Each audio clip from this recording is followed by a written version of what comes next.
Good evening. Tempers flared at Universal Studios tonight when the park ran out of its signature drink, butterbeer. What started as disappointment soon grew into a noisy confrontation with security and police. Merry Christmas. Ho, ho, ho. It's Christmas. Yeah. Sleigh bells ring. It's Christmas. Gift in my hand. It's Christmas. Grab a quick more Christmas. Right up the block. It's Christmas. Yeah. Yo! Move! Back up! Oh my God! It's hitting the monorail! Get ready to blast beyond your imagination at the all-new Epic Universe theme park. It's the adventure of every world in one place. Thrill through twisting coasters, journey through cosmic frontiers, and end your night under dazzling... Buckle up, time travelers. Blast through the past, rocket to the future, and hang on tight as you chase the clock in the ultimate adventure. It's fast, it's furious, and it's only at Universal Studios Orlando. Back to the... Hello, neighbor. Welcome to the Capture the Magic channel. I'm so glad you found your way here. I've heard that the host, Jared, is a very handsome and charming guy. And you know something? I think you'll enjoy listening to him a whole lot.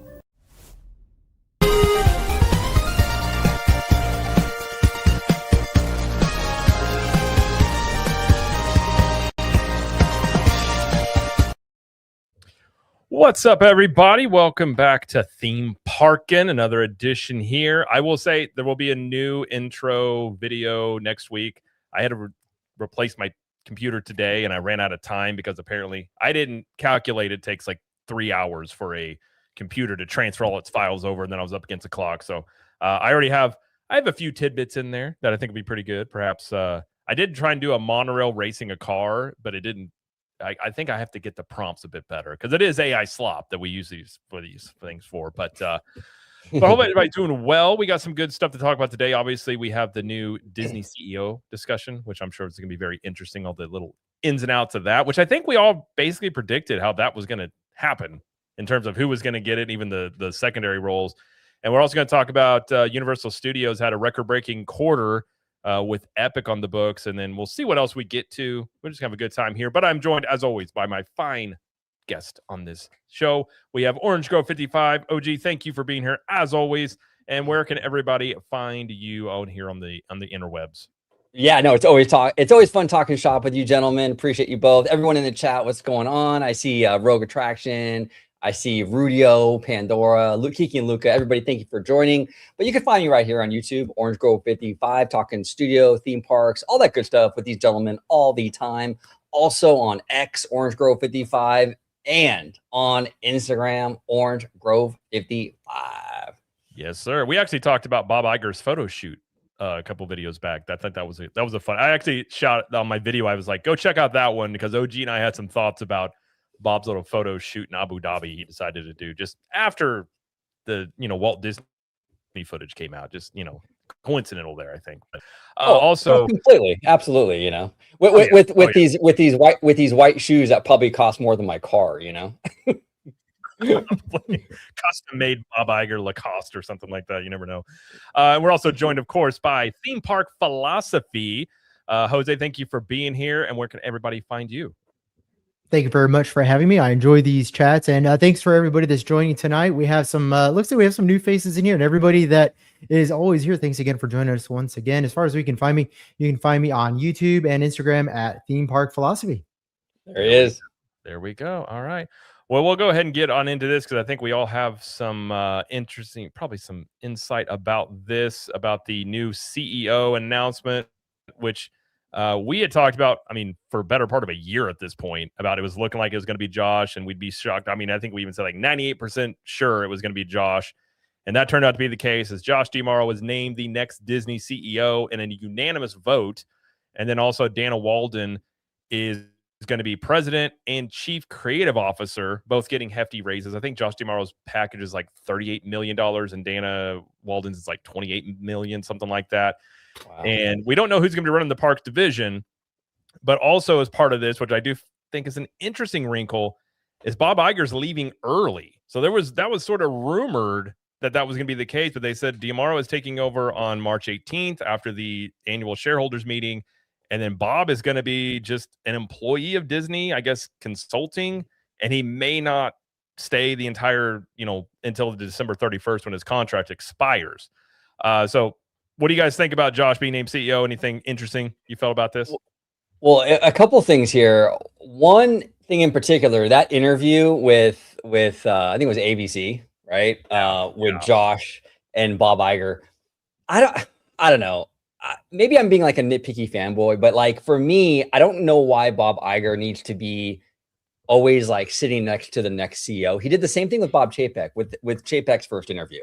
He sat right there next to Chapek, and it was like this weird, awkward situation. And then he's doing it again with Josh, and then it's like this weirdness. And Josh is over here kind of like kissing his butt, I don't know. The energy is really weird. And I just kind of wish that Iger would just let Josh shine and do his thing. Why didn't they have Josh and Dana sitting in those chairs? Like, why was Iger there? I don't understand. I don't know. That bothered me. I did a reaction to that for my video today, and it was weird. Like, and I will say, and I said in the video too, Bob's looking old. Like, Bob really starting to show his age the past year or so, I would say. And I think a lot of people are worried that Bob Iger is going to reemerge and he's going to do the things he did with Chapek. I get the impression he's ready to go. I think this second go around hasn't gone exactly like he thought it would.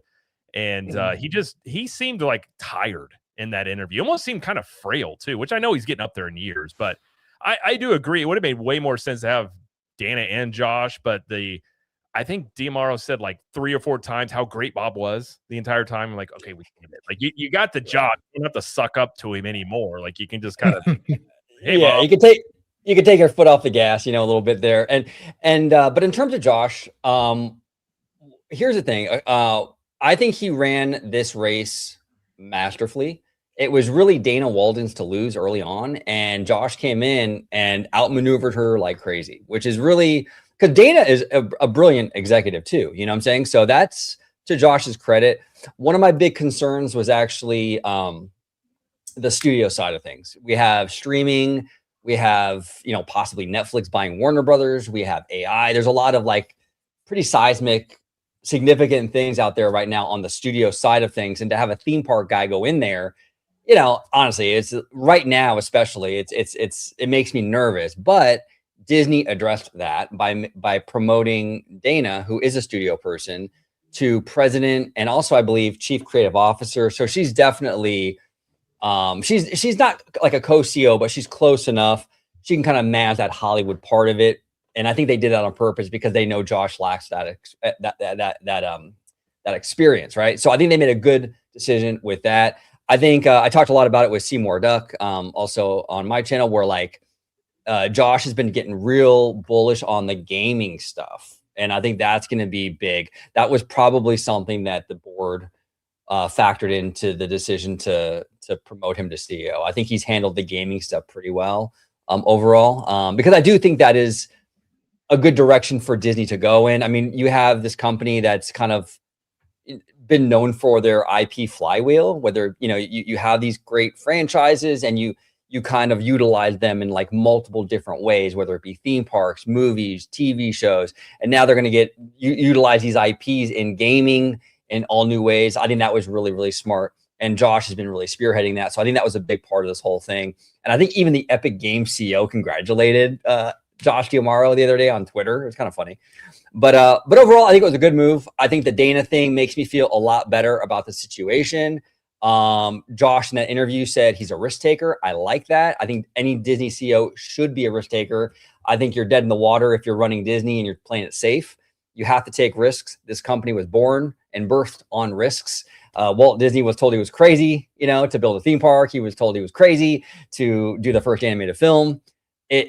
Risk taking is built into the fabric of Disney. So I like that he said that. Now, again, this is words. Let's see if he can follow it up with actions. So yeah, I will say I was pretty surprised that Dana Walden not being president. We had kind of actually predicted that could be the case. The chief creative officer is interesting because I don't know how creative she is. I mean, she just seems like your typical corporate executive. But I think her getting a promotion was always going to be part of this. And Jason, Jay Shear, what's up, Jay? Jason, Bob should have said, I passed the golden cardigan to my good friend Josh. Yeah, I really would have liked to have seen that. But Jose, what do you think about all this with Josh getting the CEO nod and everything? Yeah. So Disney finally traded in their cardigan for a zip-up sweater, which is a big move for Disney. I thought they would never do it. 20 years of cardigans. I never want to see another cardigan again after Bob Iger's tenure. I mean, that's a long time. I mean, it feels like we're overthrowing the empire or the emperor, if you will. But I think that Josh D'Amaro, look, I think he's pretty safe for the Disney company. The guy has been, as Boardwalk Times put in an earlier podcast with Orange Grove 55, the guy's been running 80% of the company for years now. And so really the only thing they need to tighten up is the studio side. And Sean Narani says it here, the studio side is the side that needs to tighten up the most. And yeah, and I think that the lukewarm lukewarm sentiment when it comes to the stocks went down about 5 points afterwards, after the last quarterly earnings. Shows that the studios do need to tighten up because they were down 35% for the quarter in terms of overall revenue. And a lot of that was because of the Fubo deal, but a lot of that was because studios were over budget. But, with Dana Walden, Dana Walden, I think, has some more operational discipline than she was able to flex, being that she was the co-author for the entire entertainment division with Alan Bergman. And I think Bob Iger did a poor job of pulling in the reins when it came to a lot of the fiscal discipline, when it came specifically to last year, which is why I think the entertainment division hurt so much and why the market responded so negatively to it. But the first thing, Jay actually asked 3 questions here. What are the first 3 things that Josh D'Amaro needs to do?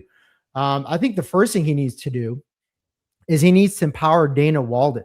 I think that it's very important for him to empower his number 2 person, because if Dana doesn't have his back, then nobody's going to have his back, right? Like the buck really stops with them too. Well, that's a good point, because under Chapek, I mean, kind of backstabbing and Iger loyalty is kind of what did him in. Yeah. I think it was Christine McCarthy that was kind of the one that he thought was a trusted comrade or person in the company, and they ended up kind of the ones that spearheaded getting him out of there. Now, I don't think that risk is there as much with this go round with Bob, but definitely, like, I don't know. Maybe they have a great relationship, and I've said the entire time that needs to be a very, like, almost a marriage. You need to trust each other a lot. So hopefully they do, but that would be the one wrinkle I would throw in this is I don't know her. I really don't know anything about Dana Walden, but you usually don't get that high up in companies by being just nice to everybody. I would imagine there's some, backroom dealing. Who knows? But I think that is a wrinkle I would say was something he may be aware of to navigate maybe. Well, what Josh has going for him is that he's pretty much known for being an everyman. There's really nobody that has a complaint about how Josh D'Amaro handles the cast members, the Imagineers, and even when he does meets and greets in the parks, which, by the way, this is like the first CEO that actually enjoys being in the parks in like 30 years, right? So he really has a knack for being real with people. And I think because of his ability to build relationships, I think it's going to really work in his favor. And look, just as another initial thought here, this is the first time that the Disney company has 2 leaders where creativity and operational discipline get to have a really strong dialogue. And I think that Dana and Josh are going to be able to establish that. It hasn't been since Frank Wells and Michael Eisner where they've been able to have a very strong dialogue. And it's very critical for this company to have the ability to balance the both out. Otherwise, what happens is the Chapek situation, where you don't have that counterbalance, that creative counterbalance. Not only was it lacking under Bob Chapek, but Bob Chapek didn't even know that conversation needs to happen at an organizational level that high, and he completely killed the creative process. And what happened was eventually, the company just fell into mediocrity because of that. But I don't have that fear with Josh. And I don't think a lot of people do, simply because, again, of the relationships that Josh has built with creative. And Jared, you bring up a really good point with Dana.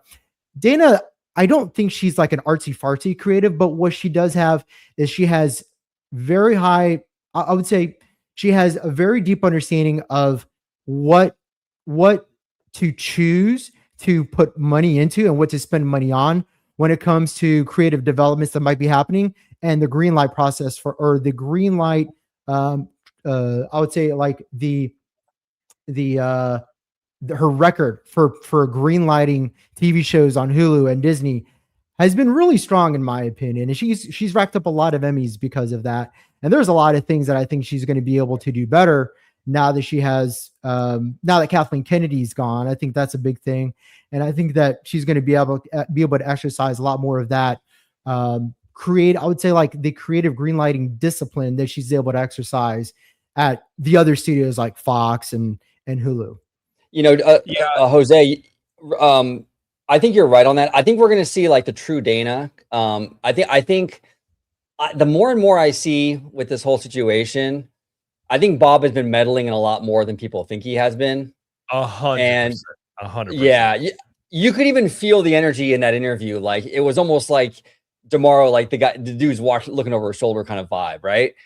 And here's the thing, and I've said it before, Dana Walden did an amazing job over at Fox. She crushed it, and she's a progressive, and Rupert Murdoch's very much conservative. They got along great. She did a lot of great stuff. She comes over to Disney, and she's fumbling like crazy, right? Mm-hmm. And I just think that there's a lot of Bob Iger meddling with that whole situation. With Bob Iger out of the picture, I'm very curious to see what Dana does, because I think she's a smarter executive than she's been showing lately.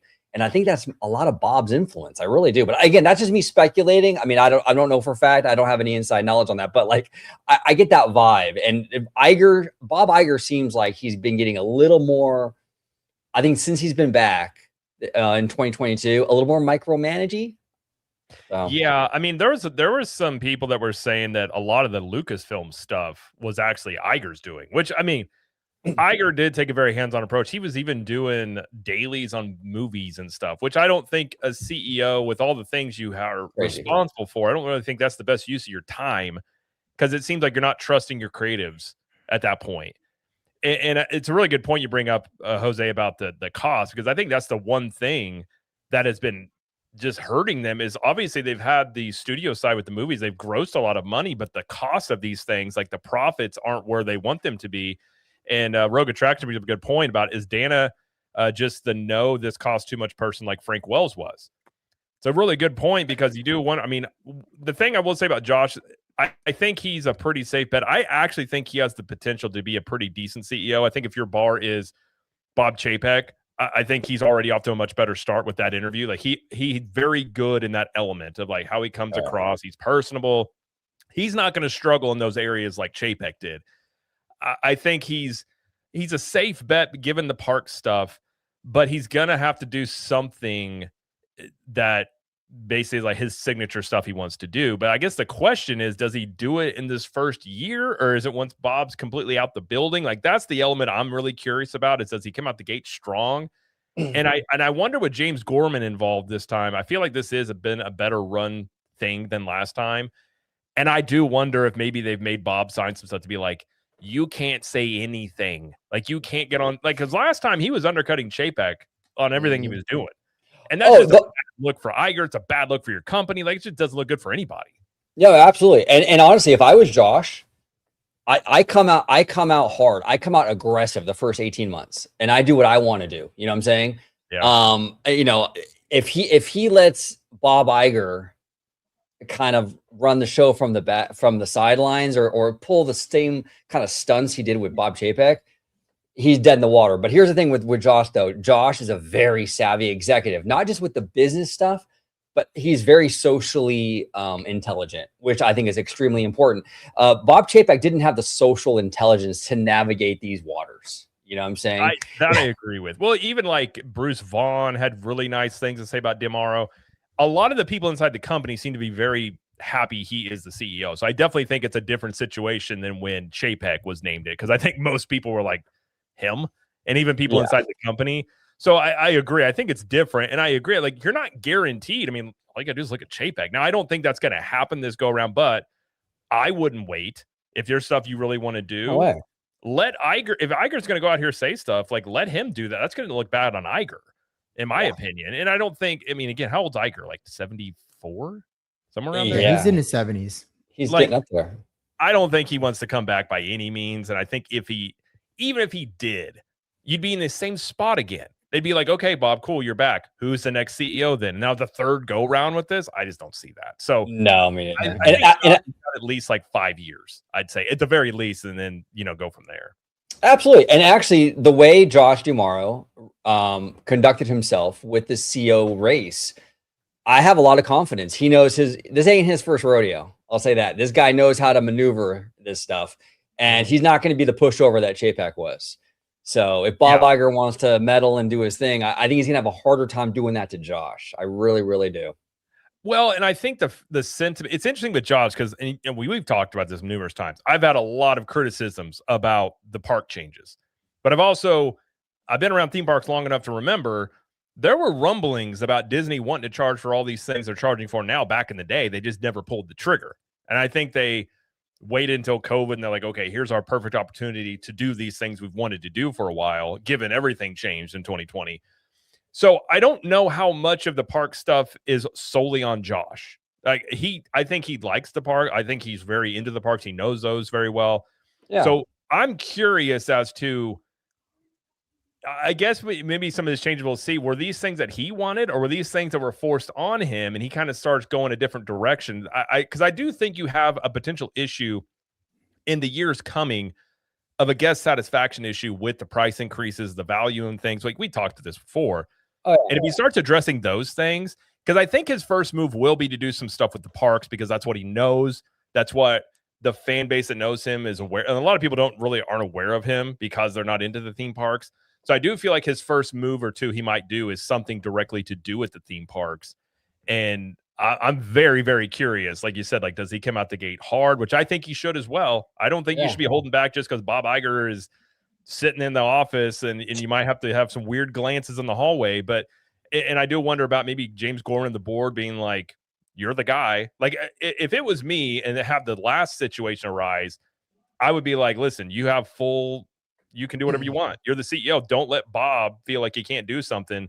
And this might be a conspiracy. With Bob exiting early, I kind of think that could be Disney's very nice way of being like, thank you, Bob. That's time to go. Like, get him out the picture as quick as possible, because him lingering around is not going to do anybody any good. No, you're right. And one thing that I'm really worried about, and Jose, I think, and Jared, we talked about this in our group texts for a while now. One thing I am worried about is Pandora now. I am starting to get a little bit more worried, and I'll tell you why. Bob Iger keeps talking about, remember the other day he was talking about, the Fox deal. Now, in hindsight, I didn't pay too much for that. There's a lot of legacy, like, what's the word for it? Like sales. Maybe. Yes, that's a great word for it. Legacy reframing, right? Now, Pandora is Avatar, which was part of that Fox deal. So, Bob Iger, how do you justify a $70 billion acquisition? Well, you start to utilize a lot of these franchises. Avatar is one of them. We'll build one in California. We'll build one in Shanghai. We'll build one here. We'll build one there. But is Josh D'Amaro going to have that same desire to do that with this franchise? He's not doing the legacy. It doesn't really matter to D'Amaro about the 70 billion thing for Fox. He's not trying to protect any kind of legacy. Iger was. So right. I am worried that they're going to cancel that project or something. I'm getting a little more worried about it. I really, really, really, really, really hope they don't, because I fell in love with that land in Florida. I think it's one of Imagineering's best work. I really want that here in California. I would be disappointed. I still believe it's coming, but I would be lying if I said I wasn't getting nervous a little bit. You know. So yeah. Well, listen. I think that Josh needs to address something really important for the shareholders, primarily to build confidence. Because right now it's cautiously optimistic. That seems to be the sentiment just across the board when it comes to internet personalities, Disney fans. I'm hearing a lot of positive things from the majority of Disney fans. But in terms of market sentiment, I think cautious optimism is probably the best case scenario right now for Josh and Dana. What Josh needs to do is a couple of things. Number two, Josh needs to identify any cost-cutting or operational cost-cutting low-hanging fruit. Jay actually brought up a good one here. Just crush the whole Disney AI thing. I agree. I don't think Disney needs to spend any money on an AI content platform for Disney Plus. Nobody's into it. Nobody, like when they made the announcement, nobody bit. Cut it out. Secondly, they have ESPN direct to consumer launching.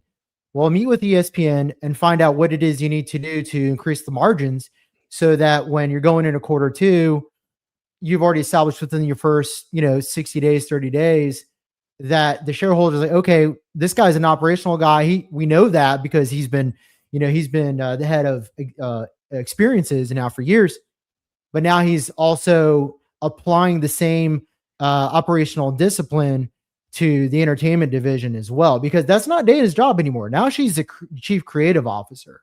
So she's in charge of, you could say the AI, but ultimately the buck stops with Josh.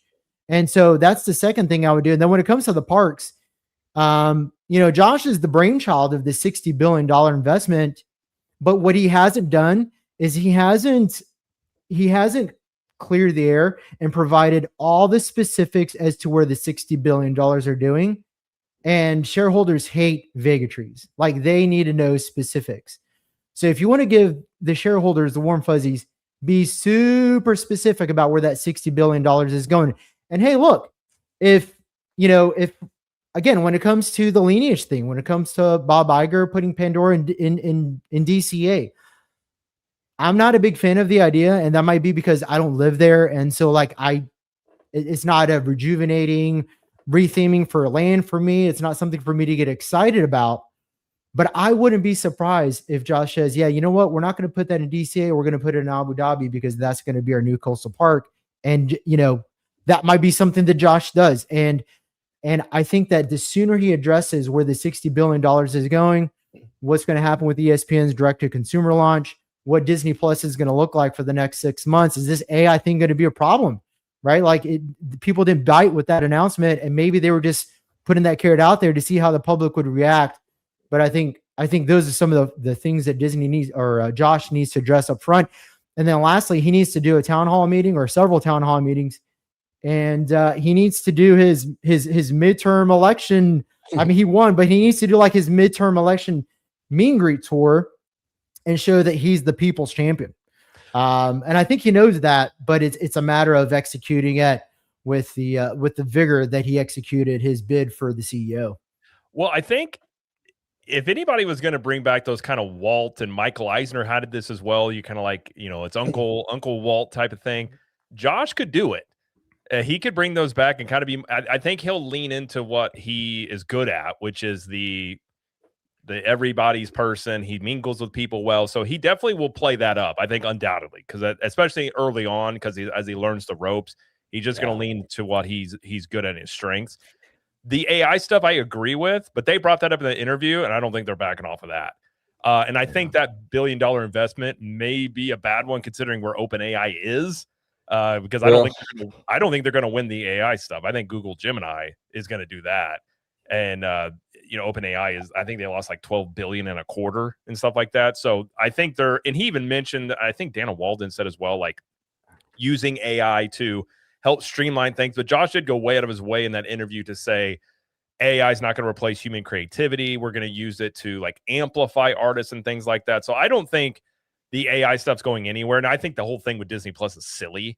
But at this point, it might be too far down that path for them to pull it back. I don't know. Maybe he does change that. But I think if Josh here's what would be interesting. I won't be shocked if one of his first moves is a spin off that linear TV assets to a separate company like Comcast has done, like Warner Brothers has done. As your first move, I think that would go over well with investors. I think that's definitely going to be a Q2 maneuver for sure. Because I think a lot of shareholders are not very happy that the shares, the shares still evaluated at $107 to $115, and it's been floating there for a while. And it's a healthy share value, but people want to have a return on their investment, which they haven't had for a very long time. And I think, Jared, you said a long time ago, like if you were still holding on to your Disney, are you still holding on to your Disney shares? Oh no, I think I had Disney shares right after. It's around the COVID time because it bounced back and I sold it. It has not been a good return on investment type of stock the past few years, undoubtedly. Yeah. So a lot of people are really down. A lot of people are down on the shares. But I just want to clarify that I'm not saying that Disney is going to get rid of or eliminate AI as as a modus operandi for how they're going to cut costs and speed films and TV shows to market. What I'm saying is they should eliminate the Disney Plus AI creative thing that they, that little idea they had there. I think that's a bad idea. Yeah, and that's what Jay here is saying too, because that opens up a whole can of worms. I don't even know why Disney wants to police that whole situation. You're gonna have all these people making content. A lot of it probably is going to be trolling Disney and stuff. Dude, like obviously, it's the internet. You're opening up the internet and being like, "Hey, come play in our playground." Like, I don't think they understand the internet very well, because you're going to get some wild stuff come out of that. Undoubtedly, I agree. Yeah. Well, and then you have the inevitable comparisons, right? I mean, someone is inevitably going to make a really dope Star Wars thing, and they're going to be like, "Well, why can't Disney make good Star Wars? This AI thing over here is what." It just opens up a whole can of worms. I don't know why they're doing that. I like the idea of Disney Plus becoming kind of like a hub for a lot of different things. I mean, I think you can integrate like Fortnite and stuff like that into it. And I think you can make it like a one-stop shop for a lot of cool stuff. I just don't know if the user-generated AI stuff is really where they should be going. But hey, and here's the other thing too, to be fair, they were super vague about it, so we don't really know the ins and outs. It could be dope when they premiere it, or if they premiere it, but the way it was described to us, Jose, you're right. Everyone was like, no, we don't want this. Well, like, it's just saying like, hey, you can make your own AI slop inside the app. And you're like, okay. Like, I don't know anybody that's gonna, like, I've always felt, and even them talking like the social media aspect of Disney Plus, it seems like they're just throwing anything they can at the wall with Disney Plus to see what sticks. Because I think at this point, and this is an issue Netflix has also, there's only so many subscribers you can get before all the people are subscribed. And I kind of think at this point with streaming, like, there's not really anybody new coming into streaming for the most part. It's about what's on stuff. So they're trying to find these little pockets they can do here and there. And I just think it just is weird. I think they're going to try and make it their just hub of everything, which I get to some extent. But yeah, the whole making your own AI inside the app, I don't know anybody that's going to be paying for Disney Plus. It's like, well, I pay for it because I like making Darth Vader have tea with Princess Tiana or whatever. It's just like, who cares? Like, it's just a dumb thing. But it is. I think we were going to say, not that, again, making predictions at this point, it's like, who knows? I think three things that would be interesting, how it would go with the fan base in general, is like that linear asset spinoff. And that's not so much a fan base thing as it is the books and like investors. I think that is something that Disney has needed to do for a while. And they kind of, I don't think Iger ever wanted. I think this is also a generational thing. To Iger, TV is different than probably what it is to DeMauro. And so he was holding on to it, where DeMauro could spin that off and be like, listen, we're not making, we're losing money. It's a melting ice cube. Spin it off. Then maybe bring back Magical Express. Bring back something that was taken away over the past few years. I think would be a long ways to the fan base. And then some sort of proclamation about giving value back, like, you would think he would know as the head of the parks for a long time, even though they've been making money, kind of where the fan base is feeling some of these things. I wouldn't be shocked if you see a change maybe to DAS also. Like, there could be some things he does optimally to kind of win over the easiest fan base there, which is the theme park people, as kind of his first hits out the gate. Well, yeah, you're right. And I think he has to do that kind of stuff. Like, Bob Iger was smart when he came in. He brought Oswald back. He bought Pixar. A lot of smart moves early on. Josh needs to do similar stuff. Go in there. Get rid of reservations completely. Announce. Yes, agreed. Yeah, right. That would right there. That's an easy win for him. On the studio side, if he comes out and says, you know what, we're not doing live action remakes anymore. We're getting back to originality. Someone in the chat, I think it was Al Gregory, said, do hand-drawn animation again. Like, these are easy layups that he can just go out there and just, get easy wins, and you can stack those wins and build your momentum early on. If you can do a lot of this stuff in like the first 12 to 18 months, he's solid, Yeah. Well, yeah, I think that the first thing, I agree with you guys. I think the first thing that Josh needs to do is he needs to optimize operational efficiency, but he needs to do it across the entire company. He needs to do it with ESPN direct to consumer launch, get rid of linear, clean up Disney Plus a little bit, and then him and Dana have a conversation how they're not going to have a repeat the next quarter when it comes to entertainment. Now, a lot of that is really kind of moot point because all the money's already been spent for next quarter, but they need to start coming up with with a roadmap of how 2027 is going to look. Yeah. Because they can't do that. You can't make $6 billion in revenue in theatrical and then be negative. Like, that's just, you can't run a company like that. And so that's a conversation they need to have. But then I think strategic partnerships, not just with the guests, but with, Open AI. They've already started the partnership with them. Josh Tomorrow created a partnership with Fortnite. There's a lot of partnerships that Josh has spearheaded with technology, in fact, which I think is a great thing. It shows that he's at least thinking in the right direction. The AI and technology and innovation are going to be what pushes this company forward. Otherwise, they're just going to be a legacy dinosaur. Right. Now, when it comes to things like appeasing fans, this is where I think that Dana Walden's her like operational discipline in terms of like choosing what gets greenlit and what doesn't. I think this is where that comes into play, because if you let the creatives run amok, then the budgets get out of hand, right? Yeah. And so this is where the dialogue between Josh and Dana become really important. Like, what are we going to greenlight and what are we not going to greenlight? Because you don't want to give the creatives too much leverage. You want them to be creative, but at the same time, though, you don't want them running the madhouse, because they absolutely will. And we know this because this is what happened when Frank Wells died. Essentially, the creative side of Disney got out of control. Budgets started ballooning, and then before you know it, they were fiscally sabotaging themselves, really. And then, of course, with Bob Chapek, it was the inverse of that. It was the complete opposite. Well, and Chapek approached it. I understand what Chapek was going for, but the way he did it, it came in as like, there's way, especially when dealing with creatives, and Jay would probably understand this, and we talked about this before, but it's like, you got to kind of caress them a bit. Like, you can't just come in and be like, no more. They're gonna be like, screw you. Like, they're gonna get mad. Whereas Chapek came in and was like, you bought coffee yesterday. That was like, everything was line. You said it was line item. I mean, like everything. So I think that could be where Bob Iger didn't want to be the bad guy. I think, obviously, for many ways. I think Josh may not want to be that either, but Dana could kind of be the hatchet man that kind of says no to some of this stuff. And like, I agree with you. Disney was much different after Frank Wells died. And I think the best of Michael Eisner was with Frank Wells. And so I think that dynamic is important to have and reining in these costs, because if you can do that, that's essentially like increasing your revenue if you can get this stuff under control, which has been an issue for Disney on the movie and TV side for probably 10 years. They just, these budgets keep ballooning. I mean, Doomsday, that budget's rumored to be like 500 million, if not more by the end. I mean, who knows where it ends up at the end of the day. So that will be something I think he definitely has to try and rein in. Well, and I think what we need to see is the roadmap for theatrical for, Avengers Doomsday and beyond. It has to look completely different to what Disney is doing right now. And I think that one way that Dana can structure that is around original creative content. One of the problems that Disney has gotten themselves into in the last 10 years with Bob Iger is the sequel trap.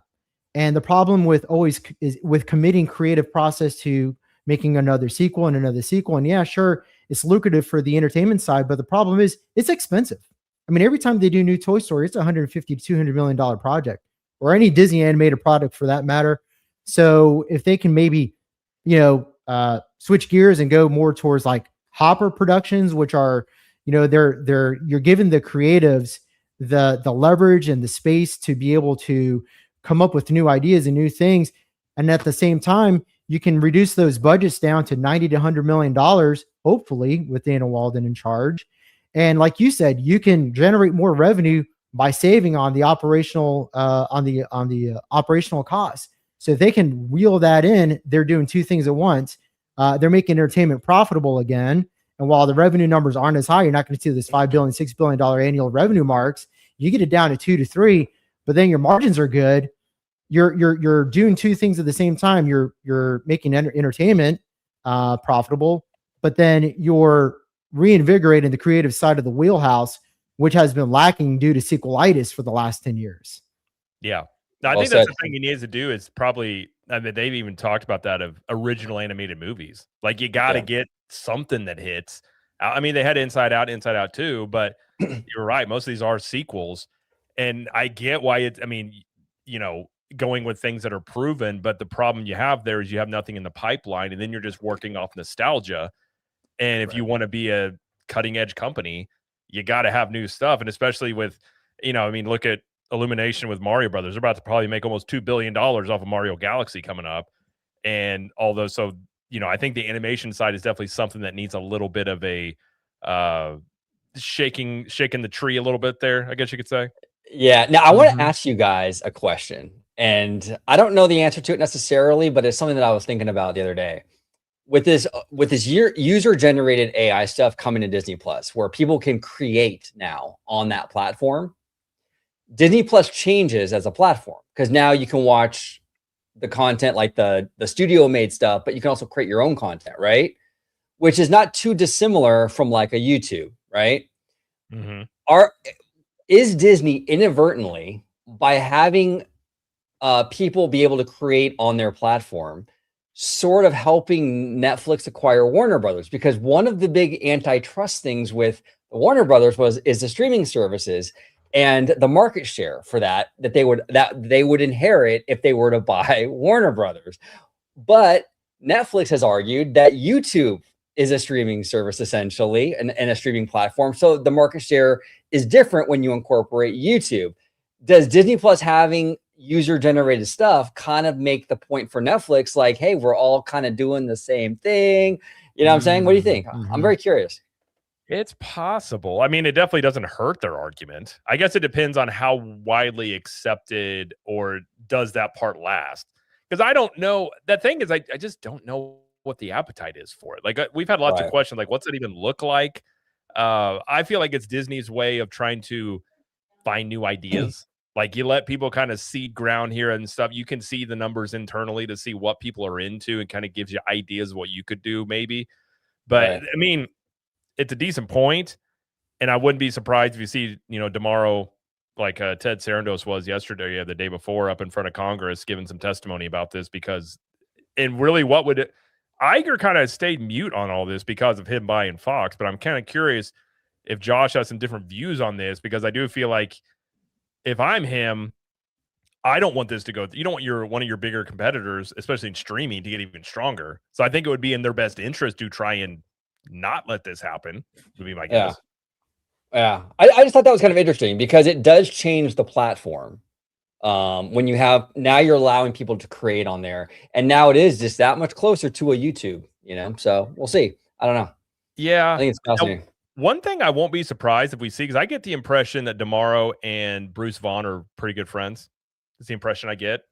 I'm not going to be surprised if you see DeMauro and Bruce Vaughn do a lot of stuff together to try and rehab the image of Imagineering, talking about what they're going to do in the parks. I could see a situation where they both kind of, maybe they do those like fireside chats about things like kind of Walt used to do. Like I could see them doing some stuff together to try and get more excitement about this and bring back that sort of like, oh, what's Disney going to do next sort of thing. So that's another thing I could potentially see him doing. I hope they do stuff like that. One of the things I loved about the Michael Eisner era is it felt like the Walt era 2.0, where it was like you had Michael Eisner up there, introducing the wonderful world of Disney. You had him out there kind of like, you had all these like specials showing all the new stuff coming to the Disney parks and things like that. I would like to see more of that kind of thing where they kind of bring us into it a little more than they do now. I think that'd be pretty cool. I don't know. And I wonder also, one of the things Disney did not like was the celebrity Imagineer. I don't know if you guys remember that whole thing. They didn't like that. Yeah.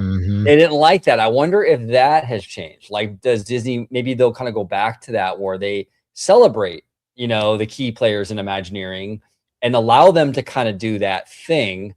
Or are they going to stay the course? I don't know. It seems like Bruce Vaughn though is in there to make some changes. It seems like he's pretty, I think he's a mover and a shaker. He's not resting on laurels. I see that he definitely wants to change things up, and so we'll kind of see what direction he takes it in. But I'd be curious if they bring that whole thing back. And I actually like that. When I was a kid, and these weren't Imagineers, they were animators. But when I was a kid, and I was maybe 12, 13 years old, one of the things that got me into Disney was the animation, the Renaissance era. But when I would watch like these, the making of Beauty and the Beast and the making of, Little Mermaid and stuff, you'd be introduced to all these supervising animators. Like one of my favorite animators during that time was Glenn Keane. I think you build a little bit of a connection with your audience when you know who's behind these films, who's behind these theme parks. It does change things. I know for a fact it really did fuel my passion for Disney, being able to like, oh yeah, he's my favorite or she's my, I don't know. I think it was a bad decision for them to kind of pull away from that celebrity Imagineer thing, because I think people love these creatives. Let them be celebrated, I agree. I think that gets into corporate egos, and I wouldn't be surprised one bit if that was mostly coming from Bob Iger, to be quite honest, as the behavior we've seen from him, because I think it only helps you if at the end of the day, you're kind of looking at it as a company, it's a team sport. Yes. And it's if you're worried about who's getting credit for something, then your focus isn't on creating the best product. And I feel like Josh might, now who knows, things could change, but he doesn't seem as egocentric as Bob, perhaps. And I think that would be a good thing if maybe Bruce Vaughn ends up being the one that kind of gets the notoriety and things like that. But I agree with you. I think if you found out Joe Rohde is working on Animal Kingdom, you're like, oh man, that's awesome. Or like Joe Rohde and James Cameron are working on Pandora. Like, that's cool. There's a lot of anticipation.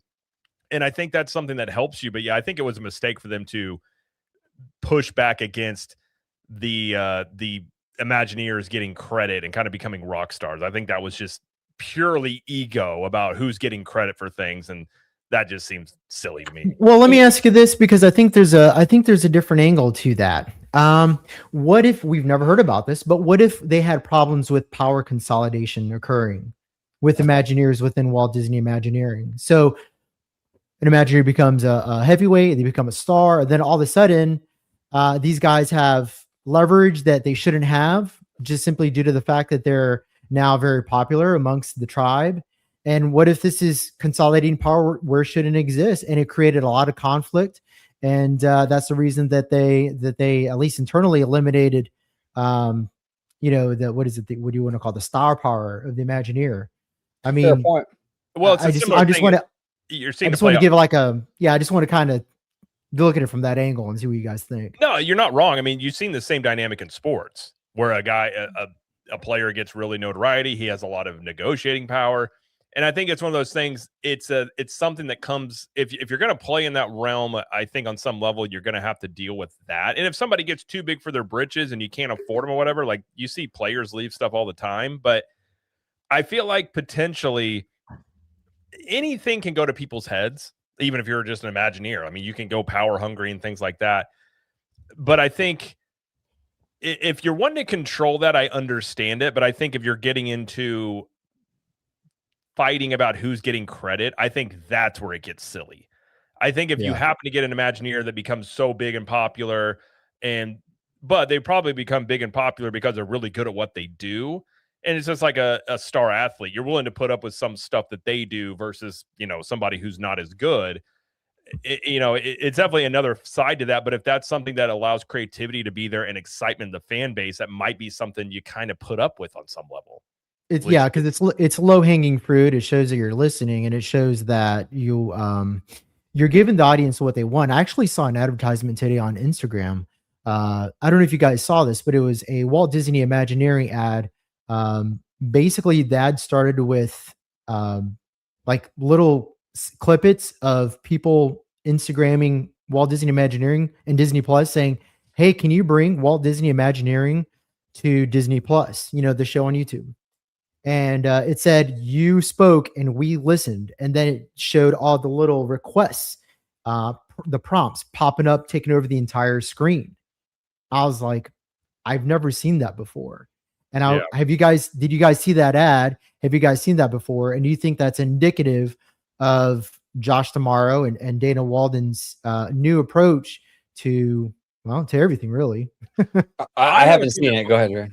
I was going to say real quick, I just want to say thank you to Kiki and Luca for a gifted membership here, as well as on Orange Grove 55 as well. Greatly appreciate that. Thank you, Kiki. Didn't want to forget that. Thank you very much. I did not see that commercial. Was that like in the last couple of weeks? It was this morning. See, I'm wondering, like, we've had this discussion about, is Josh kind of already doing stuff behind the scenes even before he was named? Like, that could be something that he's kind of spearheading a little bit. Well, no, I think it's very not odd, but very convenient, so to speak, where we saw a lot of changes in the last 2 weeks leading up to this big decision. We saw Kathleen Kennedy go officially. We saw big changes to Galaxy's Edge. He's probably been shadow running a little more than they claim he has been. You know, I just have a feeling, because here's one thing about Josh that I love. He does listen to the fans. That is a thing. I think that's very important to him. I think he's even said that in that interview. I believe he did, but you can tell he does listen to the fans. And the past couple of weeks, we got some fan servicey stuff. And then here it comes, the big announcement. Yep, Josh is CEO. I don't know. Well, if you think about it too, one of the bigger complaints about Disney has been them not listening to the fan base. Right. I've always felt that's your lowest hanging fruit. And if anybody, I mean, I don't, Bob Iger never was a man of the people. Bob Iger looks really awkward when he's talking with just a normal guy. It's just like, hey, hello, nice. Like he just doesn't know what to do with his hands or something. Whereas Josh is able, even though he doesn't come across as like a blue collar worker, he can kind of mingle in with people.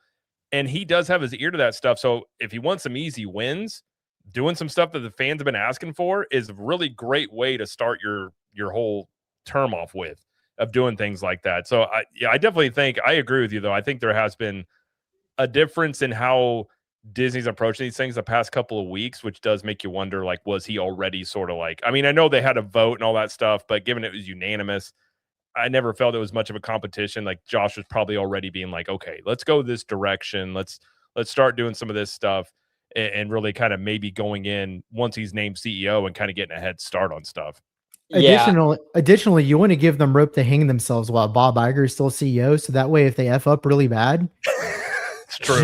You change your decision quietly and Bob Iger, just takes over and reels it back in. But that's probably what they did. All the changes, all these little subtle changes that we have been seeing over the last couple of weeks and months is probably them giving them some rope, see what they do.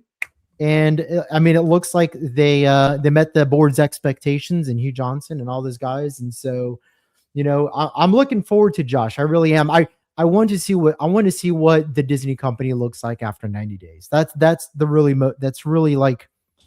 the signal for me. Like if the company doesn't look any different in 90 days in terms of laying out its, parks roadmap, it's a parks roadmap, what theatrical is going to look like in the next year or 2 or 3, what they're going to, what are the plans for Disney Animation Studios? What's the plans for Pixar? Yes. Pixar right now is in a really bad spot. They have, look, in my opinion, this upcoming month or next month, whenever Toy Story 5 comes out, I think that's going to make or break Pixar because they have 2 movies coming out, Chopper and Toy Story 5. And if Chopper bombs at the box office, that's not really good for Pixar. And the reason that's not good for Pixar is because now it's very clear, at least under the Iger administration. I know this Iger administration, the Iger leadership, that mandate has killed creativity, at least at Pixar. And so that would have to be something that Dana Walden has to fix. That's a fantastic point. Well, and Pixar is worrisome because I love that studio. And it just celebrated its 40th anniversary, by the way. But the worry for me too, Jose, you're right, with Pixar is if they're not knocking it out of the park anymore and if they're not a hit maker anymore, I can see Disney looking at that going, okay, we have a little bit of a redundancy here. We have Pixar and we have Walt Disney Animation. Obviously, they can't get rid of Disney Animation because, I mean, it's Disney, right? Mm-hmm. So I could see them, if Pixar's underperforming, well, we'll just kind of like, fold it into the Disney Animation thing and just have one animation studio. I hope that doesn't happen. When I was at D23 a year and a half ago, like Pete Docter was on a bunch of these panels that we were there and stuff. And I love that guy, man. I think he's brilliant. I think he's great. He's a nerd, he's really cool. I'm rooting for him. I really, really am. But it's just, they've been real hit or miss. Hopper, I don't know how that's going to do. I think Toy Story 5 will perform. But I don't know. It's scary. It really is. So that was a rumor that if I think it was Inside Out 2 or some of those Pixar movies. If it didn't do well, they might wrap it up into Disney animation. I think that is Right. definitely something that could happen. I think so too. I think If it's a you're real talking from a possibility. cost-cutting perspective, you got a lot, like you were saying, a lot of redundancies there. That's one of the cost-cutting maneuvers you could do, right? Especially once you implement AI into this also, that's going to cut out a lot of stuff on the, maybe not the creative end, but on the like back-end stuff to save money. And I think Josh could be a guy that does that. Well, and you also have to understand too, everything else is out here in like Burbank, I believe, right? Pretty much. But Pixar's way out there in Emeryville, which is probably, to your point, Jared, probably expensive flying these executives back and forth, the whole 9 yards. I mean, they could save a lot of money just have it all out here in Burbank. Well, they already offloaded a lot of the Disney animation stuff to Canada, to a third party out there. So they've kind of already, now that was under Iger, of course, but they've already kind of shown of doing some stuff like that before too. Yeah. Well, let me ask you this, guys, because I think that Bob Iger, I mean, really through no fault, I don't think that any of the executives could foresee that people would get nostalgia fatigue, because the company's built on nostalgia. That's one of its cornerstones. And I think it was amplified under the Michael Eisner era when they created the Disney Adult. And so you combine the Disney Adult with nostalgia, and it just seems like the inevitable outcome of that is the sequelitis that was born out of the Iger era.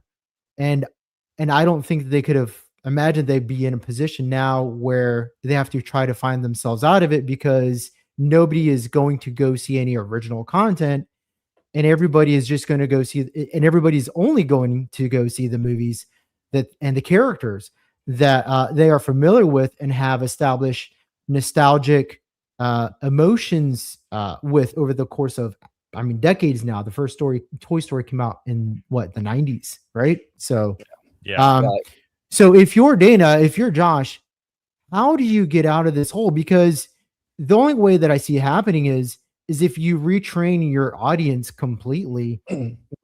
What does that process look like, and how long is that going to take? Yeah, that's well a good said. Point. No, I don't really know. Go ahead, OG. It's an uphill battle. It really is. And Jay was saying too, another thing tomorrow must do is keep Disney apolitical. Stay out of politics on both sides. And that's I've said for the whole time, that is a pro of tomorrow, is don't know his politics. And I think that as long as, Iger's even said they want to get out a lot of stuff they got involved with the past 6 years. If you're looking to reset things and kind of get Disney back on track in terms of the creative end of things like that, I think he does give you that potential also. So I also am cautiously optimistic about Josh. I think he can do a pretty good job. And I've never been a huge Iger fan. He's had some good acquisitions, but I think a lot of the success in the parks was set up from what Eisner did, to be quite honest. And I think the IP stuff in the parks, I understand it to a degree, but I also think it's gotten so far in that direction that even the Imagineering we're talking about, like, they weren't inspired to do anything because they couldn't be creative in many ways. So I think a lot of it was just too far in extremes in things. So maybe you can get him kind of back in the middle here and be more streamlined. And in terms of optics, I mean, he is the type of personality that typically has led Disney. I mean, you're talking about just sort of charming and charismatic, and I think he'll lean into that. So I think he potentially could do a good job. But obviously, I am very curious as well, the first 3 months, like out the gate, what happens or what doesn't happen. It could be really, really kind of telling. Yeah, no, absolutely. We'll see, and you're right, Jared. I mean, we don't know tomorrow's politics. Now, to be fair too, he runs the parks division, so the politics probably doesn't come up as much as like Dana's division, because she runs like ABC and stuff like that. So that may be part of why we don't know his politics, because he's a theme park person. But I have a feeling though he's not as charged up with that stuff, Yeah, and I think sometimes it's okay to say I have no opinion, like, because you're not going to sway anybody. That's the same thing like celebrities going out here and saying stuff. It's like you're either playing to one side and you're going to make the other side mad. Like, you're not gaining anything by getting into these waters anyways. No. So it's just like, keep yourself out of it and just create things that people enjoy. I mean, that's really what Disney was known for when they, became what they became. So the political party is the almighty dollar when you're a company like Disney, and that's it. I've Bottom made line. that point many times. Companies don't have any inherent beliefs other than wanting to make money, and they'll say whatever they think is going to make them money. And you're kind of seeing a shift of things the past like year or two as well, of kind of getting away from a lot. I think audiences are just tired of being lectured to, and so Yeah. maybe Josh has his ear to the ground about that also, potentially. So we will. I think he might be able to. I don't think Josh seems like he has political aspirations like Bob Iger has seemed like he always had, which I think could be. Again, I think a lot of stuff Iger did was for his own good, his own image and legacy, and not as much what was best for the company. And I think a lot of the political stuff, at one point, it was really rumored he was really trying to set himself up for like a presidential run. And I think he used the Disney company to help do that, to try and propel him into that sort of situation. Not to dive into these waters too much, but I just thought of something. Isn't the California governor race coming up fairly soon or something like that? I keep hearing murmurs of people kind of like thinking about getting into the race and all that stuff. You think that's why Bob Iger's leaving Disney a little early to get ready for that? I mean, you never know. That interview though he gave, he doesn't seem very energetic. I don't know. I mean, I get the impression he's just going to go on his yacht and hang out for a little bit. Maybe he will. I don't know. Maybe he just takes a couple months off, but definitely possible. I mean, like I said, I think it was back in I'm trying to remember the year it was, but there were a lot of rumors that he was going to make a presidential bid, and like he had people saying that they would back him and stuff, and it just never happened. But yeah, that part's kind of interesting. Let me ask you guys one thing, because you two are Florida guys. I'm a Californian, right? Shout out to another content creator. Her name is Probably at Disney. She does great stuff on YouTube. Everyone should check her out. But she made a video the other day and saying that one thing that a lot of people aren't talking about when it comes to Josh D'Amaro is the fact that, yes, he was the parks guy, but he really started as a Walt Disney World guy. He was running Disney World, and he was based in Florida. Do you think that impacts some of the stuff? I mean, because I know a lot of Florida fans with the Iger years have felt like they've been kind of passed over a little bit. A lot of like California bias a little bit with Bob Iger. I mean, do you think that with Josh, his roots kind of coming from Walt Disney World, that might change? Possibly? Definitely possible. I mean, it would make a lot of sense. There was that old adage, a lot of times it was like the money's made in Orlando, but the decisions are made in Burbank sort of situation. And Disney World is kind of looked at as like the afterthought many times because they were like, well, it's going to make money on its own no matter what. But now with more competition from Universal, I do think it's going to require a lot more effort at Disney World. So I think even organically, even without maybe Josh's, maybe he does kind of favor Disney World, which would be interesting. We really haven't had a CEO that's kind of done that. I mean, Eisner obviously had a lot of investment there, but I think it's going to, on its own, you're going to have to do more things in Orlando because and we're going to talk about Universal here next. They're not slowing down anytime soon. So I think you're going to have to get pretty creative and give it more attention. And maybe one of his first things he does, maybe the reason he didn't announce that was coming to Disney World, the Galaxy's Edge change, he's saving that for when he's CEO and say, by the way, this also world. Like, there's stuff like that. Those are easy. If I was coming in, I might do something like that. Like, let's save that one for me. I want to make that announcement when I'm actually CEO, stuff like that. Like, there's some easy stuff he could do that you're doing out in Disneyland that you could just bring over to Disney World and get some very, very easy points with the fan base. You're right. And the other thing, too, that I think is going to be very interesting is D23, because this is going to be the first expo with the new CEO and our new president. And I was kind of a little bit blowing off this D23 thinking, well, on the park side, they're probably just going to announce a bunch of stuff that's like just the details of what they already announced the last time. But I don't know now. Like, because Josh might want to get out there for his first expo as CEO and really just go for it, Who knows? I don't know. I'm very curious to see how it's handled, though. Yeah. I think if Josh handles it the way he handled last D23, he'd be in the best place because he handled it well. I don't think he needs to deviate in any way. Maybe take a little bit more of an authoritative position, but I think that what people are expecting from Josh is for him to stay the same. I think that's but while still running the biggest entertainment company in the world, I think that's the thing that he has to balance here. But if he shows any deviation and now it comes off as being too high and mighty on his horse, I think that'd be a really, I think that would be a real big disappointment for the Disney fans because he is the man of the people, if you will. He also seems very aware of his image. So I feel like that's something like if that's your strong suit, what got you this job, I feel like there's going to be a lot of effort into maintaining that, at least trying to on some, because his PR, by the way, seems to be much better than Iger's. I will say the way they present Josh, like, and I did talk to somebody at one point that was on DeMaro's PR team, and they were smart. So I mean, maybe he's got the PR side down, and maybe Disney, like Jay's talked about before, maybe Disney's PR improves, because that is one easy area you could improve upon, is just making your PR at least make sense of when you announce these things. Like Disney will be like, they'll, price hikes today, or they'll do something good news in the next day. It's like, by the way, we're jacking up prices 15%. You're like, what the hell? Why would you not like give the bad news first, then the good news? Like it just seems like just elementary things they just don't do. Guest tragically dies on ride, next day price hikes. Yeah. No, exactly. But here's the thing, and this is where the social intelligence comes in, right? Right. The PR, there's less weight on the PR team when your CEO kind of knows how to navigate socially. Yes. That's a good point. And he knows how to do that. You know what I'm saying? Iger, you know what's funny about Iger?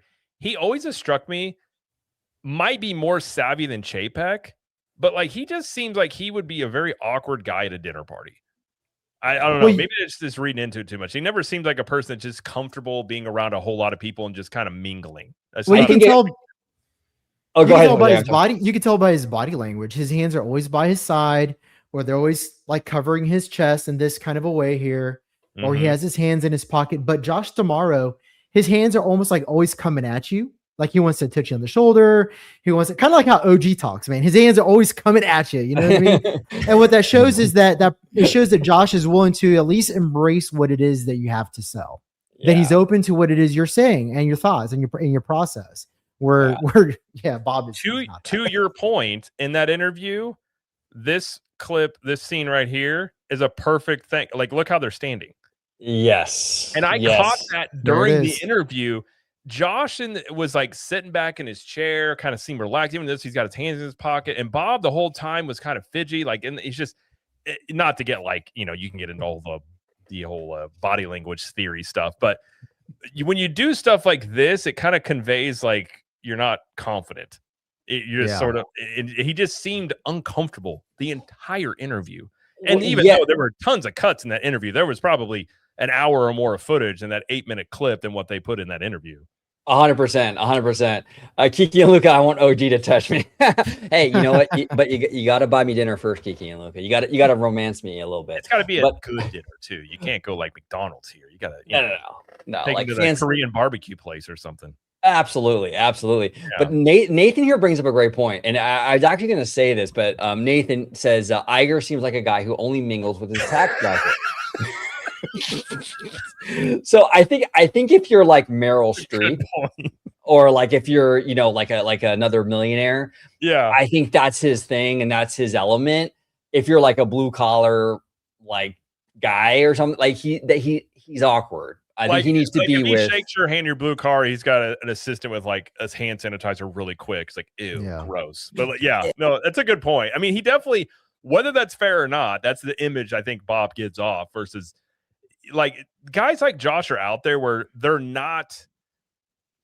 It's interesting. It's like they're not trying to act like they're blue collar, but they can connect with those type of people. Even though they're not, like a lot of people try and mimic, and you'll see this because I'm from the Midwest. People come in, all of a sudden you got like a Southern accent. You're trying, I'm one of you. And you can pick on that up immediately. Like rednecks, I've always said rednecks are like the Navy SEALs of the Midwest. Like they can fix anything. You put them in the woods for 3 months and they'll survive and they'll be fine. But like they can tell really quickly if you're being fake. So he never comes across as like he's being fake to try and win you over. He's just himself, but he seems comfortable. And I think that kind of comes across. And Kiki's right. I was going to point that out. Josh is known for his zip ups, but they both dressed very similar in this interview. Well, even the guy interviewing is wearing the same outfit. I think he thought it was like, they both got it. Let me get my suit too. Like they all just kind of coordinated this whole thing. It was no. What happened was Bob said you're going to wear this, and he handed him the suit on a coat hanger, and you're going to wear this, and we're all going to look like me. Probably. I would not be shocked. Although it would have been funny if they all had on like their cardigans and their white sneakers. That is all wearing the Bob outfit or something. But Bob probably called these two guys on three-way the other night and is like, "Are we still doing it?" And they're like, "Yeah, we're still doing it." Yeah. I was like, "Fine, just do it." Oh man. Well, you guys got any closing thoughts on this? We'll get to some comments in the chat before we move on to Universal. But anything else you want to add about the whole CEO situation? No, not on mine. How about you, Jose? Best of luck to Josh and Dana. Personally, I think that the company is in relatively good hands. I'm cautiously optimistic. I've been rooting for Josh from the beginning. I said that he was going to get selected as the CEO a long time ago. But he played the game really well. And I think this is something that as we learn his strategy, because now we see what his strategy is at a very high level. I think that it's going to be a very interesting time to be a Disney fan, good, bad, or in between. I think that the next couple of years should be fascinating. So, Jose, what you're saying is the people movers coming back. The people mover. He should. That would be funny if he did. That would be a good one. Oh man! All right, let's kind of put the comments here. By the way, thank you guys for being here. You guys are being very active. Appreciate that. Jay Shear, structuring this to make shareholder meetings boring would be a great move. Does it mean that's boring? Looks like they're doing that. Then Josh. Oh, okay. Then Josh can come in front and center doing his own announcements. I will say, I feel like Josh will make those more entertaining because Bob and those I watch and listen to those quarterly earnings reports. They are. Good Lord. If you want to go to bed at night, just put that on in the background. You'll be out in like 5 minutes. Like Bob always just seems like he's just, the Walt Disney Company had a really great quarter.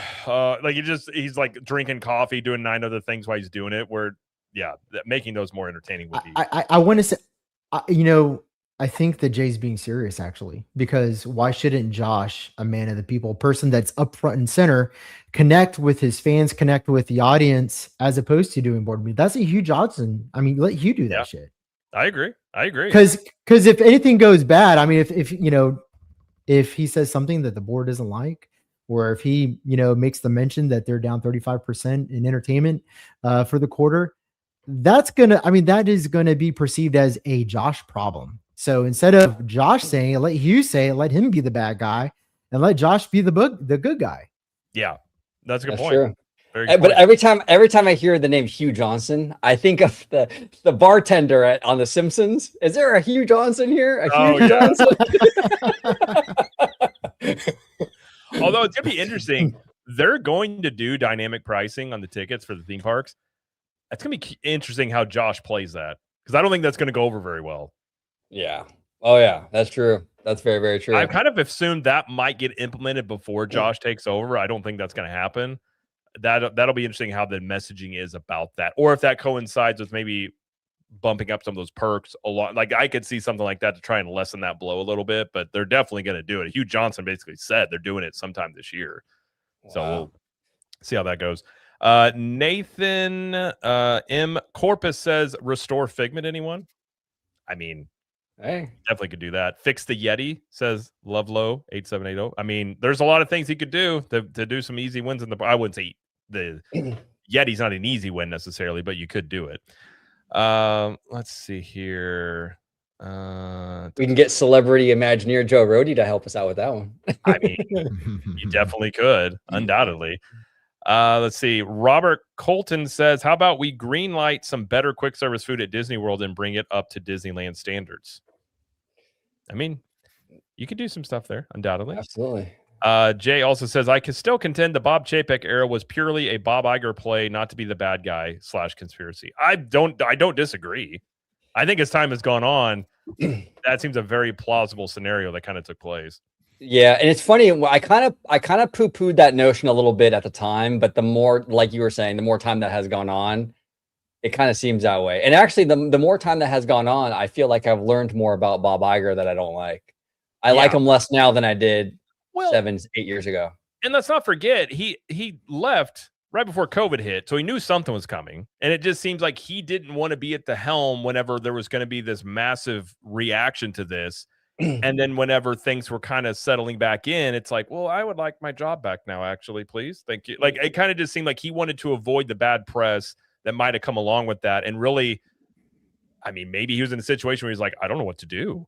And so he just was like, well, it's your problem, Bob. And then just like, armchair quarterbacking it from the side as he's doing different things. Well, and add to both of your points, he was the chairman, so he was over the board, he was over the CEO. So anything that happened had to get approved by Bob Iger. And so everything that Bob Chapek did was approved by Bob and wasn't reversed when he took over. So, I mean, case in point, there you go. The only thing Bob Iger reversed was charging for parking at the Disney World resorts. That's it. Yeah, that was one of his first orders of business, and everybody forgot about it in 6 months. Yep. Yeah. And one thing too is it doesn't really matter how successful you are. When the Bob Chapek thing for me was an integrity problem, a character problem. That wasn't like, that was dirty. And that really, looking back on that, I mean, that just really kind of tells you like the mindset. You know what I'm saying? I didn't like that. To me, that was probably the worst thing Bob Iger did. Because that throwing the keys to Chapek, oh, okay, the pandemic's gonna start. Here you go, Bob. He didn't have any regard for Disney as a company. It was about saving his legacy, which I just don't like that. I mean, come on. I get it. He has to look out for himself too, but it seemed like it was all about himself and he didn't really care the ramifications, and I don't know. That's just that's the perception. And maybe I'm wrong on that. I don't know, but that's how it looks from the outside looking in. So. I don't disagree. I don't at all. Like I said, I think he's using a lot of his platform to better himself and not as much necessarily being like what's best for the company, but what's best for Bob. And, I think you do enough of those, it starts kind of showing on stuff. Absolutely. Sean, how do you say this? Sean Norani says the problem is that a ton of original stuff comes out and nobody goes to see them, but a trusted IP makes a ton of money. They're going to do more sequels. Sure. I think you can do both. But it's also how you sell original stuff. It seems to me that Disney's original stuff, they don't have confidence in it, so they don't want to spend a ton of money on it. And so that'll be interesting to see how that's approached because you can only do so many sequels of this stuff. I mean, Toy Story 10 is not going to hit like Toy Story 3. Like you have to have some new stuff at some point before you just keep going down the sequel path. But I just want to point out that the problem is not original stuff. The problem is Disney has created a consumer environment where people only want to watch movies about characters that they're familiar with. And so if you keep that feedback loop active, then you're always going to have to create sequels because that's the only thing your consumers are going to watch because that's what you've trained them to do. Yeah. So it's not the originality that's the issue. The problem is Disney has backed themselves in a corner and now they have to dig themselves out of this. What that strategy looks like, how it's going to be executed, that has to be seen. But this is going to be a multi-year process. Oh, if not a whole decade. If not a whole decade. How long it takes to make movies and stuff. I mean, it's going to be a long-term effort they're going to have to do. OG or Jose, would you care? I'm going to tell my kids goodnight real quick, and then we'll, if you can catch it, and then I'll be right back. Sounds like a plan. I wanted to bring this up, Jose, while we wait for Jared. Rogue Attraction here says, looks like the Muppets got confirmed for a full season. I did not see that, Rogue, but I love that because we heard that they were going to do this one episode with Sabrina Carpenter. They were going to see how that goes, and that would kind of determine whether or not they were going to move forward with more episodes. It's good to hear that it looks like we got a full season. The Muppets are back, baby. And that's the thing. I mean, the Muppets have been getting a lot of love.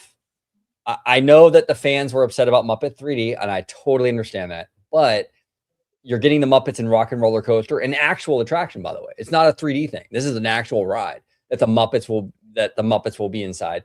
We're probably going to get Muppet Vision with the Apple Pro headsets.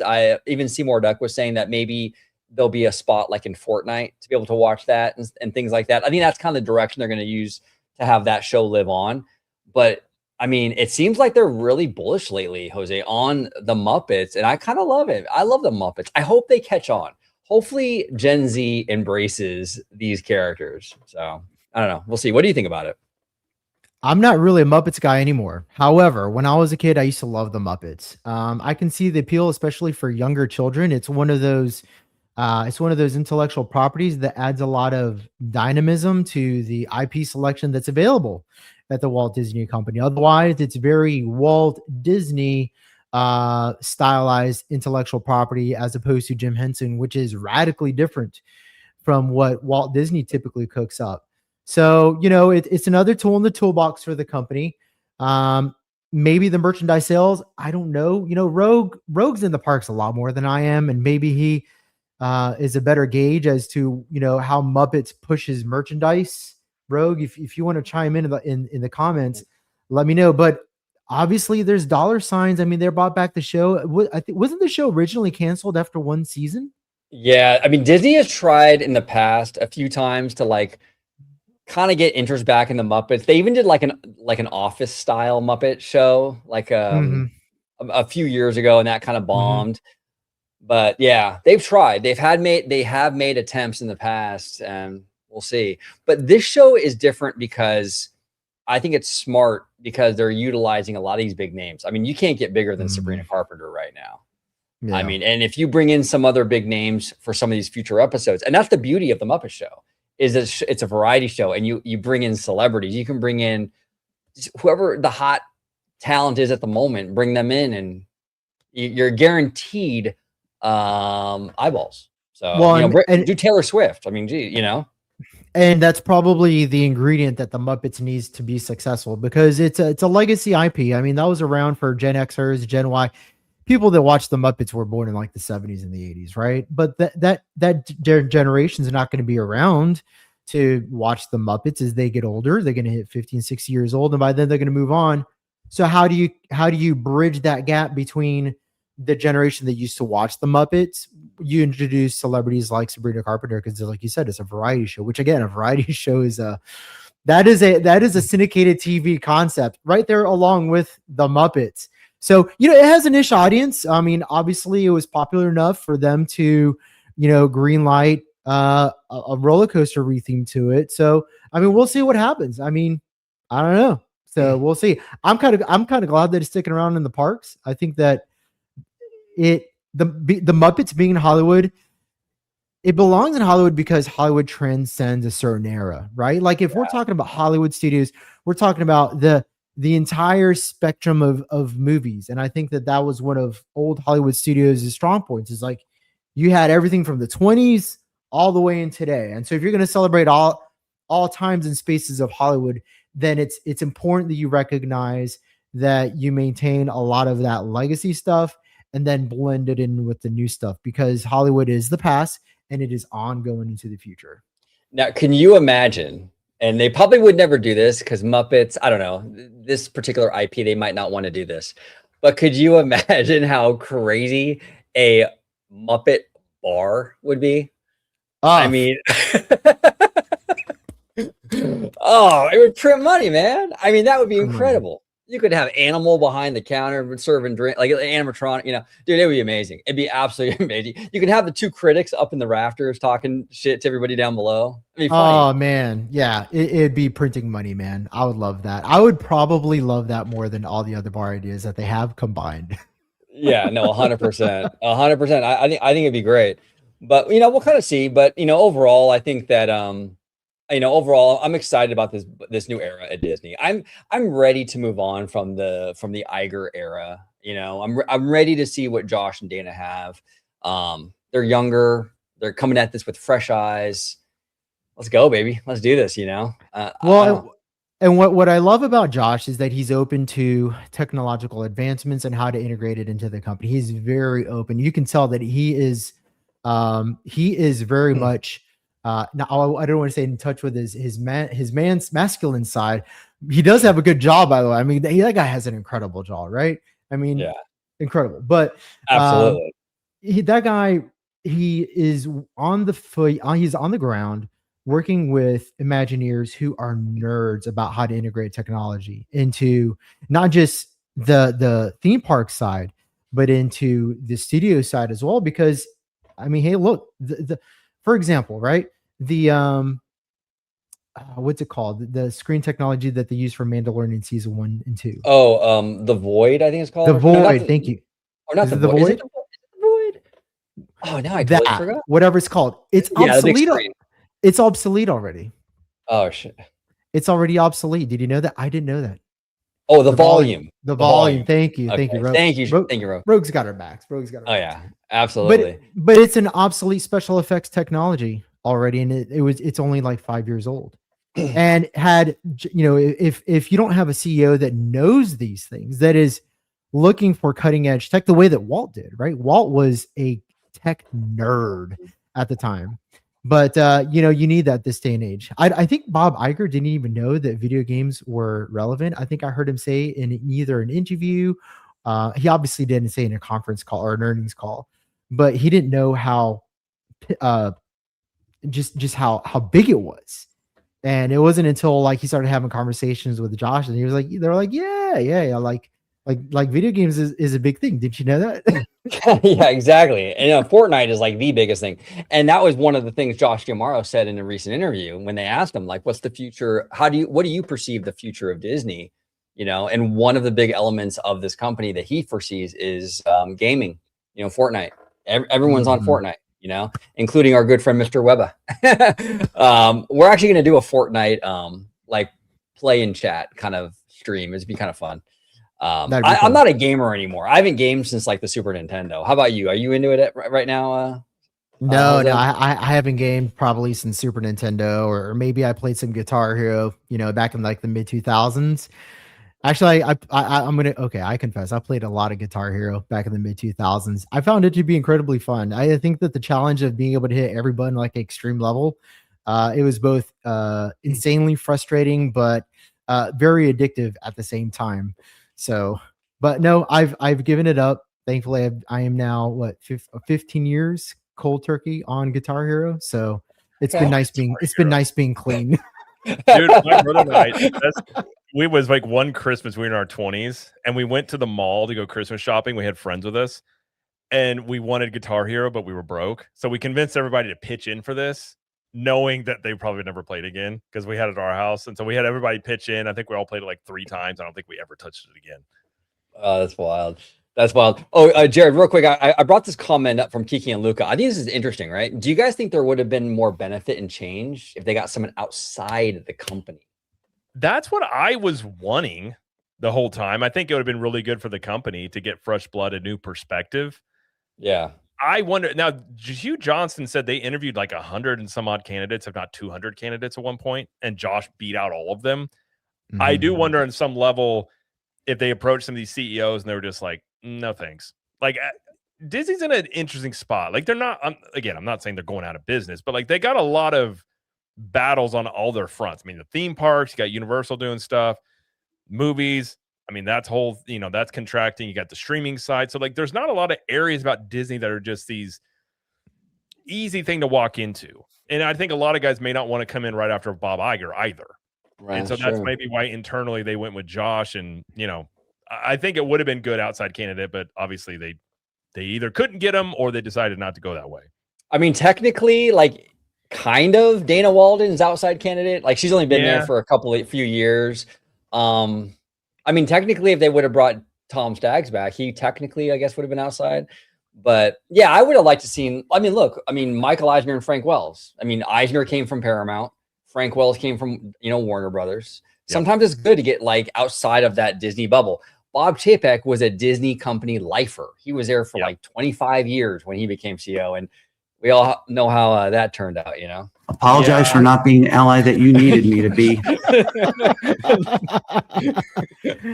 that clip is bliss. I just imagine there was just somebody on the side of the camera like, you say it right now. And he's like, okay, fine, I'll say it. Leave me alone. Yeah. I don't think the company would have been as successful if they got an outsider, simply for the fact that this is a multi-conglomerate, which is substantially larger than a lot of other companies. And I mean, the amount of things that person would have had to have learned in order to be a CEO would not have, I don't think that they would have been able to learn it fast enough and deep enough to be able to outpace and outthink and outmaneuver Josh D'Amaro. I mean, we have conversations about whether or not Josh D'Amaro, who has been with the company for 28 years, knows enough about the film side to be a comprehensive CEO, and vice versa. much less somebody that has no experience in the company. I just don't see that as, I just don't see an outsider as being feasible. Now I can see an outside consultant. I can see an outsider coming in and being, central to the marketing and PR strategy of the company. Obviously worked with Hugh Johnson, but that's finances, right? Yeah. But a CEO, Did they bring in a guy for the finance into things? Hugh Johnson, yeah. But they came announced from another Pepsi. guy they hired at the same. Gorman. He's the guy who headed the Succession. No, there was somebody. There was somebody else they named. It was like that was going to handle like acquisition stuff. Oh, okay. They named it the same day as Josh. I kind of went under the headlines, but that could be another thing they ran into there. I mean, you got to think too. Disney now, the way they're set up is much different than when Eisner came in. Like Sure. It's way more complicated. You got all these different things now, so it is a big thing to walk into if you're not familiar with it for sure. I agree. I agree. It's going that company 5x. Yeah. Oh, absolutely. Now, real quick, before I know we've been holding off on the Universal stuff, but real quick, James All Day here says, "What are the chances of Peltz coming back?" Here's the thing: Peltz made a comment the other day that I have to push back on. Look, and I haven't been like super positive about Bob Iger this entire time, but here's one thing that I vehemently disagree with Peltz. Peltz is claiming that they chose D'Amaro, who has really no studio experience, to justify Bob Iger sticking around. Now, I would actually sign on to that theory if they didn't promote Dana Walden. I think that you cut into that theory big time when you add Dana into that equation. It's a little harder for him to justify that decision of lingering for the studio when you have Dana, who's number 2, who's So I think Peltz is like looking for stuff to Yeah, Peltz, he had some points. But I think he also just hates Bob Iger. Yeah. He's just like, I think he wakes up every day being like, I hate that guy. I think this go around with Gorman, I think it's a much different situation. I have a feeling he has a full handle on all this stuff, and even Bob Iger maybe of handling him as he's exiting, because they have to know that that's something that people are immediately going to be. And I saw a bunch of videos today, people saying, "Oh, Bob Iger will be back in 2 years." But I don't think from Iger's body language and what he's saying, he just seems tired. I just don't think it'll happen. And I think it would be a horrible look for Disney. Let's say 2 years go by. Iger's going to be almost, mid 70s, maybe 76 years old. And you're going to bring him back as CEO. Like, that's not going to be a long-term strategy. Having Bob Iger in there with his 80-year-old walker going to meetings, being like, "Well, I'll come to the Disney." It's not going to work. Like, it's just not a good look. 80-year-old with a walker and crispy white shoes. Just crispy white shoes. But look, ask yourself this simple question. I mean, I feel like you can resolve this question pretty easily. Has Josh grown experiences? Yeah. Josh he's grown experiences exponentially. Is he a growth guy then? I'll say he's a Parks growth guy. Parks is 80% of the company. I think they're fine. I don't think that Josh is going to have any problem demonstrating that he can grow the entire company. He's already grown 80% of it. What's the other 20%? Yeah, I'm curious. I'm open to pushback on that, by the way. Well, it's like the parks have grown financially, not, I would say, and we've talked about this before, like the attendance, but that is not as much of what they've concerned about. I do wonder if they try to have more of a push on attendance in the parks and maybe having more, not just raising prices, but offering more value on things. But undoubtedly, I mean, the parks division has made way more money in the past 5 years than they've made previously. I mean, they hit $10 billion in the experiences division this past quarter. So yeah, we got a 10 here from Hidden Geek Village. Says OG55 theme park conductor, Capture the Magic, and Bricky live at the same time. I have everyone up on my monitors. Thank you all. I love this community. Oh, is Absolutely. Conductor live with Bricky right now too? Or is that the replay? I don't think he's live with him. They're doing separate streams. Bricky's live, Conductor's live on his thing, and then we're live. Cool.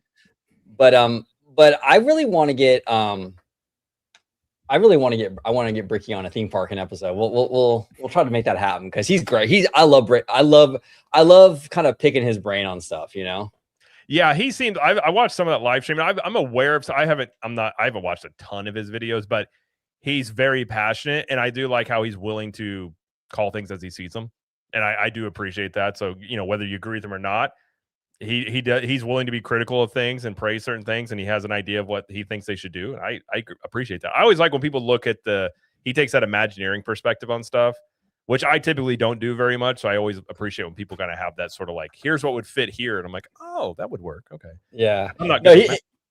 Yeah, he's great because like there's stuff that he notices from that architectural standpoint.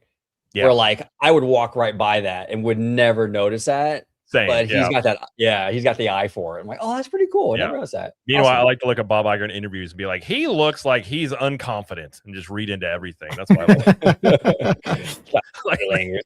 Yeah. All right. Let's go ahead and talk about Universal. I'm gonna bring up an article here. I know the number. I'm trying to see if I can find the one. While you're putting that up, Sean here says Bob Iger should take up tap dancing. It's worked wonders for Dick Van Dyke. Oh, I love it. Love it. It's a very good point. It is a very good point. Shout out to Dick Van Dyke. What a treasure. I love that man. Yeah. Dude, you know, by the way, another person that's up there in age and they look great is William Shatner. He's like 94. He looks phenomenal. He does. Man, whatever that guy's doing, just do that. But all right, well, we talk about Disney. On the flip side of that, Universal had a very good fourth quarter as they raised their theme park revenue by 22%. And if you included after the EBITDA, it was 24%. They credit it to Epic Universe. They hit their first $1 billion quarter off the heels of it. They said there's more consumer spending. And now I think the thing that has to be encouraging about all of this is they talked about how they're still not at full capacity at this park. They're looking to, I think they said their goal was by the end of 2026 to be at full capacity or close to it. But you already hit $1 billion quarter, which is the first time they've ever done that. Your park is not even where it's going to be in the year or 2 or 3 years, and they're adding things to it. I think if you're Universal, you got to be very, very happy about how Epic's performed. This has been 3 straight quarters of the first 2 quarters were really close to 20% growth in revenue. This one went over 20%. I mean, it's really at this point, it's hard to argue that Epic has not been a very successful thing for Universal. That's only going to continue to help them grow into the future. Yeah, no, it's been a home run hit. It's been a home run hit. And especially, I mean, I've always said like the hardest part about all of this is just getting the thing built. After they get it built, 100%. It's only you can only really go up from there because now you can start adding, now you can start plussing, you can start enhancing. I mean, we saw it out here in California. Just getting DCA built was the biggest hurdle. Now that it was built and put there, now we can go in there, we can add Buena Vista Street, we can do World of Color, we can do Pandora, Cars Line. You can start to add. So Universal will invest in this park for years and decades to come. And it's all, like you were saying, Jared, it's only going to get better, right? It's only going to, I mean, so yeah, for it to be the first year, we're barely coming up on a year, and these are the kind of results we're seeing. It's a huge win for Universal. And Universal, man, I haven't been to Epic Universe, but I've been going here in Hollywood a lot. It was like the year of Universal for me. I got the pass. I've been going like almost every weekend, hanging out with Theme Park Wizard. It's been great. but like they have really just, there's an energy around these parks with Universal right now. So, you know what I'm saying? Well, Universal bet big and they won big. I think this is tremendous for the company. $1 billion first time for the quarter. That's a record breaker, and for a park that's not even at full capacity. What this tells me is, and if I'm Universal management, if I'm Woodbury, I'm looking at this. I'm saying, guys, this is phenomenal because we don't have to rush our growth. We can take our time expanding the parks. We can take our time with investments. This is, instead of turning into a 5-year game, this is now a 10-year game at 22% growth. They can take their time with choosing the IPs, where they put them. Now they can spread investments over quarters or over years, as opposed to one fiscal year. They can slow down park investments. CapEx can be spread thin. That's how I'm looking at the numbers. If I'm looking at this right here, I think this is phenomenal. This is more of a long-term. I mean, this is already like a long-term growth project, but now they can like really take their sweet time with expanding Epic Universe and the other parks as well, for that matter. I don't know if they will. I mean, obviously they got the stuff going on with the new coaster, Pokemon. Well, it's not confirmed, but you know, something's going in the Lost Continent. They got the expansion to Ministry of Magic. That is a good point, though, about maybe they do feel like they can slow down a bit because they even said in the earnings call that the performance of Epic has given them more confidence to invest more into the parks, which we've talked about where Comcast is with their linear assets and with the the mobile and the internet stuff. They're trying to pivot more into the theme park. So this has to be encouraging to see, your first $1 billion quarter that you can really start turning yourself into more of a theme park company, very similar to Disney. I mean, Disney essentially is a theme park, at least in my eyes, is a theme park company that also makes movies and entertainment at this point, because the majority of that money is coming in from theme parks now. And so I think Universal getting a slice of that. And I've even seen it. I've talked to this before. I know a couple of owners of travel agencies, and one's our sponsor, and a couple of them are people I just know. And they're Disney centric historically. And they were saying this past year, they saw so many more people that their clients had gone to Disney were going full weeks at Universal and not really splitting as much time. And even we just had our Club 32 meetup. And for the most part, our show started out as a Disney show that we now do Universal stuff. But there was like 4 people that were like, hey, we should do one at Epic. I want to go to do a meetup at Epic. And so you're seeing a lot of people. I think you're going to have them go to Disney and to Universal. And that's only going to continue to grow in that, where they're going to become both places where people are going to hit both spots. And, Universal doesn't. Now, they have said that they want to be the first choice. They have made no qualms about that. They may never get there, but I don't think they have to make money to be profitable. I think they're probably heading toward being co-leaders. I think once you're at 35% of market share, you're considered a co-leader in your industry. I think they're well on their way to doing that. And if you look at the growth here at 22%, Disney had 6%. They're eating into market share, which Woodbury even said back in August that they were already seeing a shift in market share. So they're already seeing that positive, and they're on a long-term plan here. Like they're trying to, people that talk about Epic were going to, be a Disney killer. This wasn't going to be in a year. This wasn't even about the opening year of Epic. This was about a 10, 20-year plan. And I do know people inside Universal even said as much. There's like, even if they didn't have this performance they were having from it, this whole thing was a plan that they were going to execute over decades and not just looking at like a year-by-year basis.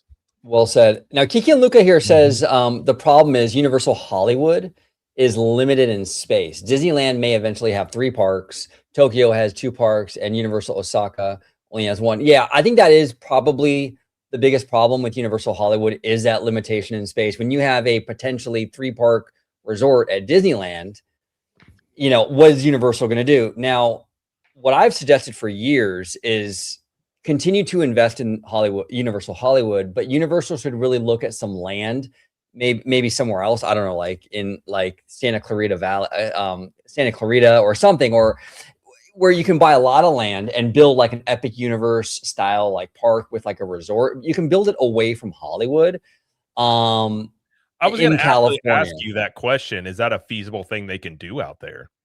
Yeah, because there's a lot of areas in California that like even Disney just built that Cochina Disney Living thing. Yeah, and that there's like land for days out there. Like Universal could theoretically find some land out here in Cali and go ahead and build like a big resort. It wouldn't be connected to the Universal Hollywood property, but I don't think that it needs to be. But I think that would be the move, because you're never going to get 2 parks on that Hollywood property. It's never going to happen. It's way too tight over there. Well, I don't know if I necessarily think that they're going to take that approach, simply for the fact that land in California is extremely expensive. And then secondly, they can build another park in another country with currency exchange being a lot more affordable, and they would expand their international presence, which is still on the short end when compared to Disney. And if we're talking about expanding rapidly and doing it as cost effectively as possible, I would be looking to build a Universal park in another part of either Southeast Asia. I mean, obviously Japan's on lock, but maybe they'd be looking at, well, didn't they say they were going to build a park in the Middle East? Wasn't that a confirmed announcement? I believe it was. I don't. Were they talking? I know they were talking. I don't know I don't think it was confirmed 100%. I'm pretty sure they were talking about it, but I would imagine it's got to be something they're going to do, because if they're offering that deal to Disney, I'm sure they're going to do the same thing, because they're trying to get all these American companies to basically go in there and use their IPs to bring in more tourism. One thing I am worried about though for Universal right now is that Halloween, the Horror Unleashed in Vegas, because I've heard it's not pulling numbers right now. I had questions about that when it was announced, about a year-round thing like that, like that you're gonna have to freshen that thing up quite a bit. And really Vegas, and we talked about it on a video on your channel, OG. Like Vegas is not in a good spot. Hasn't been for a little bit. And although I will say there are some indicators that the economy is kind of starting to turn back around a little bit. I do think if the economy starts really ramping up, a lot of the stuff we're talking about, the Universal and Disney, maybe even Vegas, gets solved if people have more discretionary income in the short term and where that heads. But yeah, I mean, I think there's questions around that. And I think the kids resort will be a big hit. That's opening this year in Texas. And I think you're going to see more of those. So I've always went out I had that brought up the 2010 countdown. Is it feasible in Hollywood that they kind of get rid of some of the studio space to make room for more theme park space? They are doing that right now. They are kind of maneuvering things. They just bulldozed 6 Point, Texas sets, and I think they're going to put some studio stuff in there, like facilities or whatever, to kind of to be able to remove some other sound stages over there in the lower lot and things like that. So they're kind of doing the whole chess game thing. They're kind of trying to move their stuff around. So they can do that, and they will gain some land from doing that, but it's never going to be, it's never going to be a massive amount. And everything is filmed at Universal. I mean, it's kind of surprising. Like, I mean, Disney stuff, all the studios film over there, music videos, everything. And it's kind of crazy how active that lot is. They're never going to get rid of it. The studio end of it completely. So they're constantly having to kind of juggle and maneuver around all that stuff. So, which I love the studio stuff. I love the tram tour. I'm a nerd though. I love that stuff. That's what makes Universal Hollywood like such a gem, in my opinion. Especially being out in Hollywood like that. Now I will say they'll never match the music video that was filmed out in Universal Hollywood, which was the Creed music video where they flooded the streets there. You're never going to top that. I mean, do more of those. I mean, I think that was a, that's a classic there. Kiki Lucas says, is that Vegas thing worth it? I'm going to Vegas for work on the 26th. I mean, I haven't been. I've heard people like our good friend Theme Park Wizard. He liked it. Tommy Toon. Him and Tommy liked it. They came on and talked about it after they went on my channel. Like they said they liked it, but if you're expecting Halloween Horror Nights, it's not quite the same thing as that. But it's kind of like an entry level, in my opinion, from what I haven't been either. But it seems like an entry level to Halloween Horror Nights to kind of introduce you into the concept a little bit. Yeah, and they have they have like a restaurant in there and like a bar and stuff. So it's got a little bit of a different flavor, So yeah, I don't know. I'm curious about it. I just don't know. It's crazy because out here we have Fan Fest. They're going to do Fan Fest again for the second year, starting I believe in April, right? And they take the HHN kind of style with these mazes and turn them into nerdy mazes. So it's like Star Trek, D&D. And all that stuff. I don't know why they haven't converted Horrors Unleashed into something like that for the non-Halloween season. You can do why don't you put some of those Fan Fest mazes, convert the mazes in the Vegas thing into that kind of stuff. Right now, I don't know. That's what I would do. Because not everyone wants to do Halloween in March. Well, and I really don't want to be quite honest. Yeah. Well, and how the local haunts have adopted is they essentially adapt whatever holidays bookend Halloween, they celebrate those as well. And they retheme their local haunts to Christmas or Valentine's Day. I mean, I've seen them go as far as all the way until the middle of summer, and they're still retheming, what is it? St. Patrick's Day haunt and they just go on and on, but that's how they stay in business and that's how they stay lucrative. So I don't know why Universal didn't foresee that, considering there's so many, I don't want to say local, but like national local haunts that retheme their events as the holidays progress throughout the year. But yeah, they're going to have to adapt somewhere else. They're just going to have to close them down. I think FanFest is a really good idea. I agree. And that was my whole question, was not during Halloween, but this time during February, right? Then this time, what's the demand going to be for a haunted house in Vegas in February and March? I just don't, unless you do the retheming, which I do think would be a good idea to do. But I actually wouldn't be shocked if they kind of back off those Horror Unleashed concepts a little bit and do more. Like, I think the kids park stuff will be a hit, depending on where they put those. But yeah, I always had some questions around that one. But Rogue Attraction made a good point about Vegas. Does Gen Z even gamble? They don't drink, so I don't think they gamble either, which is probably a big part of it. Well, and the gambling stuff is getting kind of is different now because you can do this online. You can do it anywhere. Yeah, you can. You don't need to go to Vegas. Do it. Right. Yeah, that's a very good point. But talking about Universal on this, like I think I do know now. What I'm curious about with Universal is how much headway they can really make on these wait times. When talking about Epic Universe in particular, because the last time I had a specific number was around August, September, and I know they said it was roughly 15 to 20,000 guests per day then. So maybe if the max capacity of this park is 40 to 50,000 guests, let's say maybe they've been at 50%. I don't know how much room. I mean, I don't know where the efficiency of these rides are. They're improving on that. I would be rather shocked if they were at full capacity by the end of the year without these wait times being just insane. Like I want to go back to Epic, but I don't want to go wait 3 hours to ride everything in there. But I do think a lot of people are checking it out. Plus you have park hopping now, so the dynamic's a bit different there. But I think you're more than likely in the short term going to continue to see them have, they'll probably have another monster quarter in the first quarter because it's another quarter Epic on the books that wasn't previously. And then you'll probably see more like, 8-10% growth. You'll still see growth, but it'll be slower than what you're seeing with these initial quarters with Epic's the first time it's been on the books for them. I think going forward. That's my question about how much do they think they can improve on this before they get more stuff open, I think is a question I would have about it.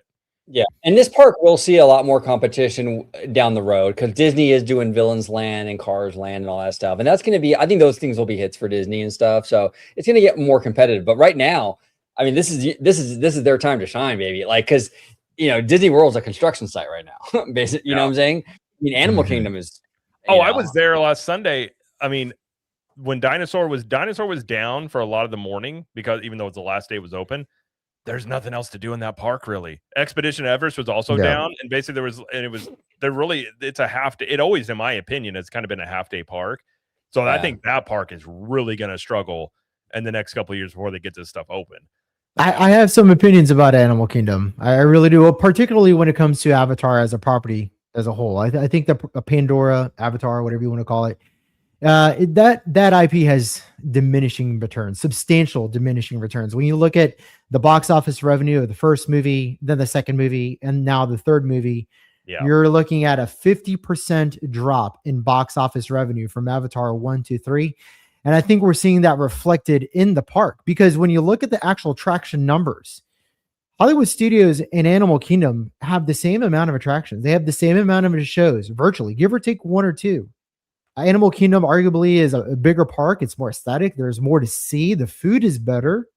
So it's like, well, what gives? Well, how come it's lagging so far behind? The problem is, of course, the dinosaur land is that is a problem in and of itself.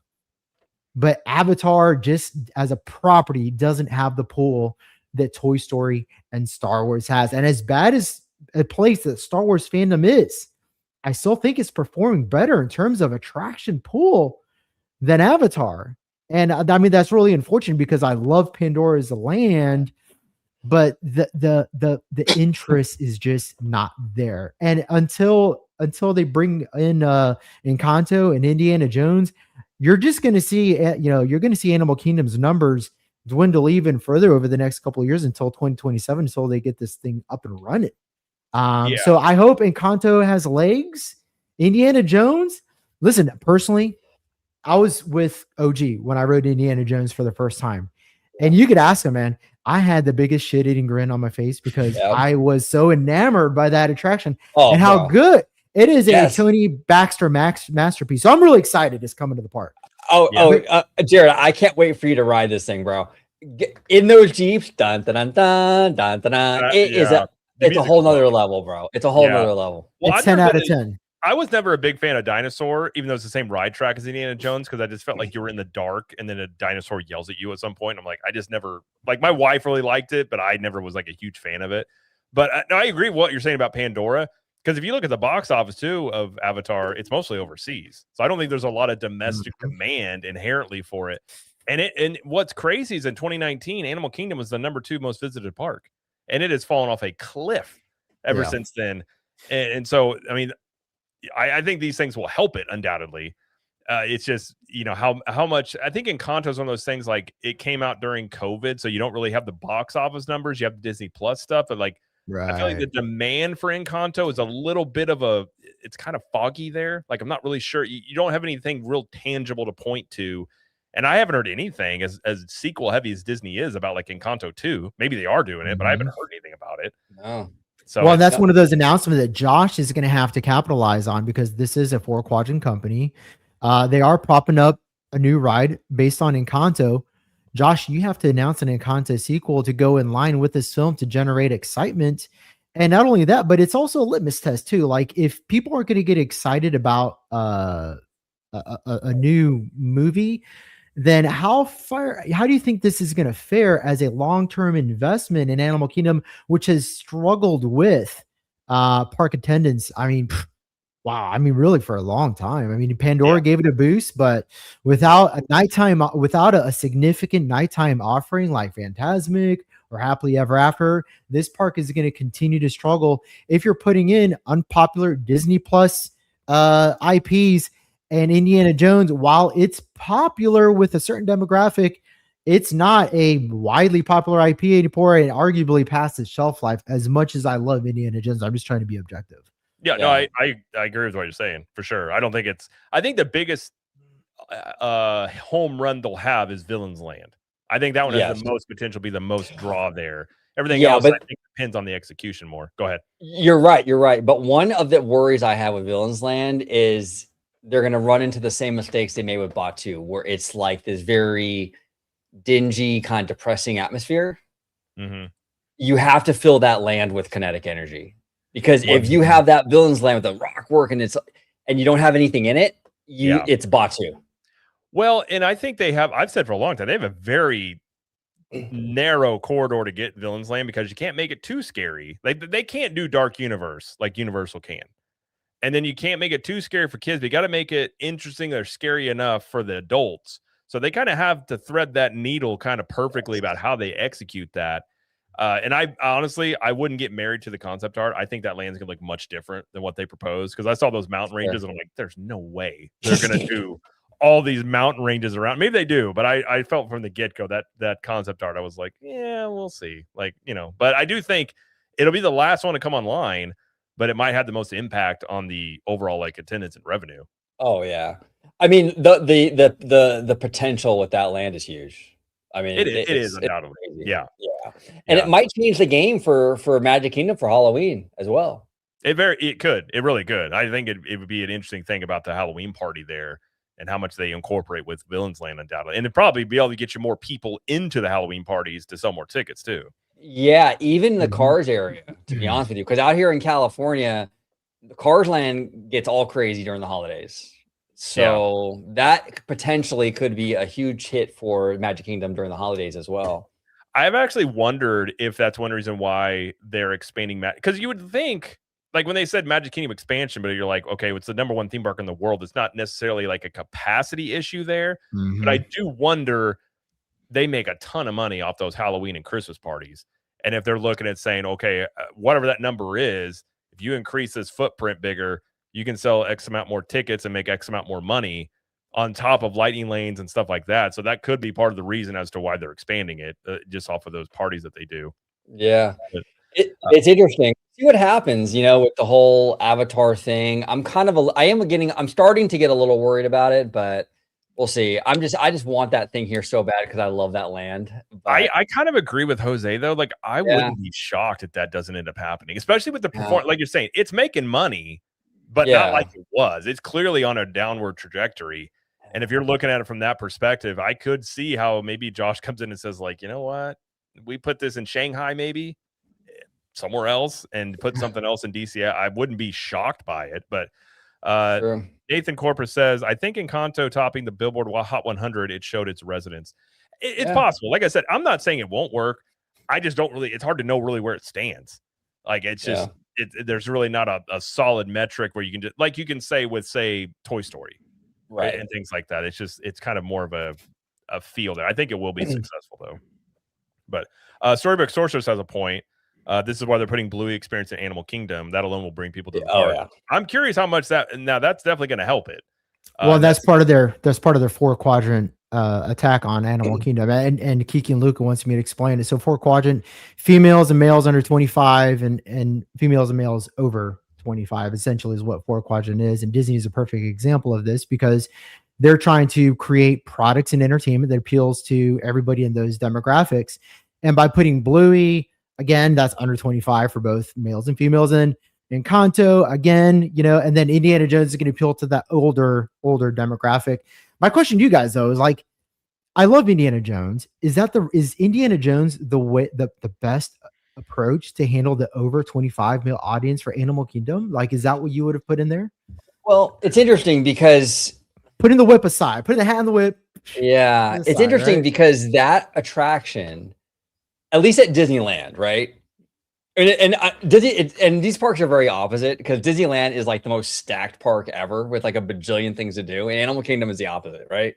But at Disneyland, that ride is always gets numbers, despite the franchise's like waning success in the theaters. It hasn't impacted the attraction, so I'm assuming it'll still be a hit for Animal Kingdom. But again, at Disneyland, it's mixed in with like a million other things. At Animal Kingdom, it's limited. More sense in Hollywood Studios. Like some of these things that they put, like the Moana walk through water thing. I don't know why that didn't go to Animal Kingdom. That was weird. Like some of this stuff is just like, it's not the attraction itself. It's kind of like where they put it.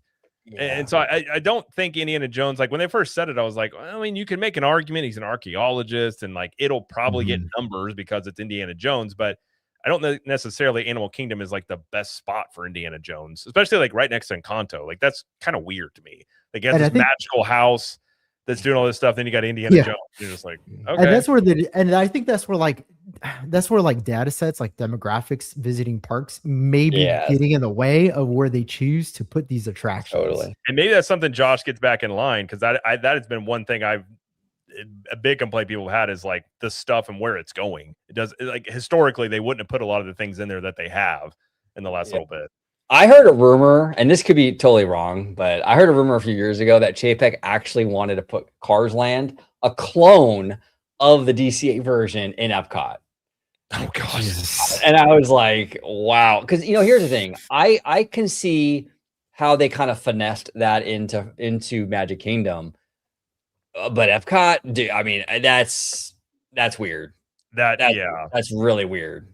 Yeah, I mean, Epcot's like even Guardians in there, like you can make an argument for it. It doesn't necessarily fit perfect, but it's a great ride. People love it, so it's not a huge deal. But yeah, a replica of Cars Land in Epcot would be odd because like where would you put it? Right. Like and like I don't even know where. I mean, you're not going to fit into the America Pavilion. I don't even know where you would even remotely try and put that thing. If they put a Cars Land in Epcot, just nuke the park. It's nuke it. Like we're done here. And start over. We're done. What is this? We're done here. But see, that's go ahead, to your point, though, Jose. It's to your point. It's that spreadsheet, data-driven thing where Chapek was probably looking at the data, going, "Well, this park needs this demographic. Oh, Cars has that demographic. We'll just put that here." You know. Yeah. Spreadsheet management 101. John MK iTrain, I agree with this. As a Mufasa ride with the hyenas at Animal Kingdom would be cool. The fact that they have not done a Lion King dedicated ride at Animal Kingdom blows my mind. You would to this day it would still be a hit. If you did a Lion King dark ride or anything, that thing would have lines bigger than Flight of Passage. Well, think about, I mean, the Indiana Jones ride system, the dinosaur ride system, those could be safari Jeeps. Yep. You could ride through, that Pride Rock and all that stuff, and that big show building would be incredible. And they did get James Earl Jones' voice for AI, so you could totally use it for Mufasa. Yeah. They use it for Vader. So I agree with that. And they have the space. Oh, they definitely have the space. Although I will say, I think it was Rogue Attraction said Animal Kingdom is insanely hot in the summer. That is the biggest complaint I have about that park in the summer. It is 10 degrees hotter there than anywhere else in Orlando. So in the middle of the summer, that park is miserable. Is it the trees causing the air to get humid? So they built it like in a bowl. So when you're in it, all that heat just sits on you, and then the trees, all that heat just kind of ends up, and all that humidity, it just kind of sits on you more in there than it does the other parks. Like I've park hopped, and you'll say like Epcot is not comfortable in the summer either. You're walking on World Showcase, like it's hot, but then you won't go to Animal Kingdom, and you're like, good night. Did they turn the heat up in it? Like it just feels 10 degrees warmer in Animal Kingdom all the time, except for Sunday, which was freezing, which is a weird dynamic. I've never been in that park and been freezing, but that was interesting. Did you go on any coasters? Okay. Do what? Do you go on any coasters? Expedition was down. Cali River Rapids was down. Flight of Passage was down. Most of the rides in the park were down. Dinosaur was down. Like most of the stuff that was open, I think they reopened Expedition later in the day, but most of the stuff wasn't open. So people were just. I think I sent you guys in the group chat that shot of the lightning lane line was wrapping around into the main walkway for Dino Land. That was a lightning lane line. And the regular line was like a 300-minute wait or something like that. So like that's the issue with that park when stuff goes down or it's too cold. The waits for anything just skyrocket because of it. Yeah. But that would have hurt your face that day on a roller coaster with that wind and how cold it was. Oh man, crazy. When I went to Animal Kingdom, it was end of July, early August, and it was crazy hot. It was wild. And that's the thing. Animal Kingdom's actually a low key good food park, but when I'm hot and sweaty, I don't want to eat. So like when I'm in Animal Kingdom, I just don't. I'm like, I'm good. Like get me a coffee or something, like iced coffee. But I'm not in a mood to go around eating. And same thing with like Epcot during the summer when they had that period where they're doing like food and wine stretch into July. You know, like nothing better than hot cheddar soup when it's 98 degrees in Epcot. I'm just like, I don't want to eat. So like I just want to like get into the AC somewhere. But yeah, well, in Storybook, I agree with this. She said, if it's hot, then copy the water attraction they're building in Paris. 100%. Yeah, like more water rides in Animal Kingdom would be great. Absolutely. Yeah. Well, considering Cali River Rapids is always down for refurbishment, it's down right now for refurbishment, I believe, right? It is. And also that ride is just a copycat of like anything you've seen at like a general theme park. Like they had that exact same ride system at Silver Dollar City when I was growing up. Like there's nothing like unique about it. No, they have one at Knott's Berry Farm and stuff too. Yeah, the Congo River Rapids and Busch Gardens are vastly better than the Cali River Rapids. It's like a shortened version of an actual rapids ride. Yeah, they had one in Silver Dollar City called the Lost River. That thing with you came out not a dry spot on you. The whole point of that thing was to get you absolutely soaked. It's that's in the summertime is definitely nice. And Nathan here says those pulled pork fries at Animal Kingdom, they are good. That sounds good. They are good. They used to have a pork belly mac and cheese that was really good. But again, hot foods in the summer, you're just like, I'm good. Like Animal Kingdom is great in the like this time of year. You don't have the humidity aspect of it, a lot better. But the park closes early. Yeah, so that's another issue with that park too. One thing that was crazy about Animal Kingdom though, dude, we were eating outside, and these birds are like pterodactyls, and they're coming at you. Aggressive. Yeah, they're aggressive. Yeah, like the ones with like the long necks, you know what I'm talking about, right? Mm-hmm. They're like everywhere. It's crazy. They also dive bomb you. We were walking through, and one just literally like dove bomb like 4 feet from my wife's face. Like they'll just swoop in and see food. Like they don't hit people, I don't think for the most part, but yeah, they know where food is. They go get it. Undoubtedly. That's funny. Yeah, but that's funny. But well, I mean, I think that was a good Animal Kingdom discussion. I'm curious about. I'm really curious what the attendance is.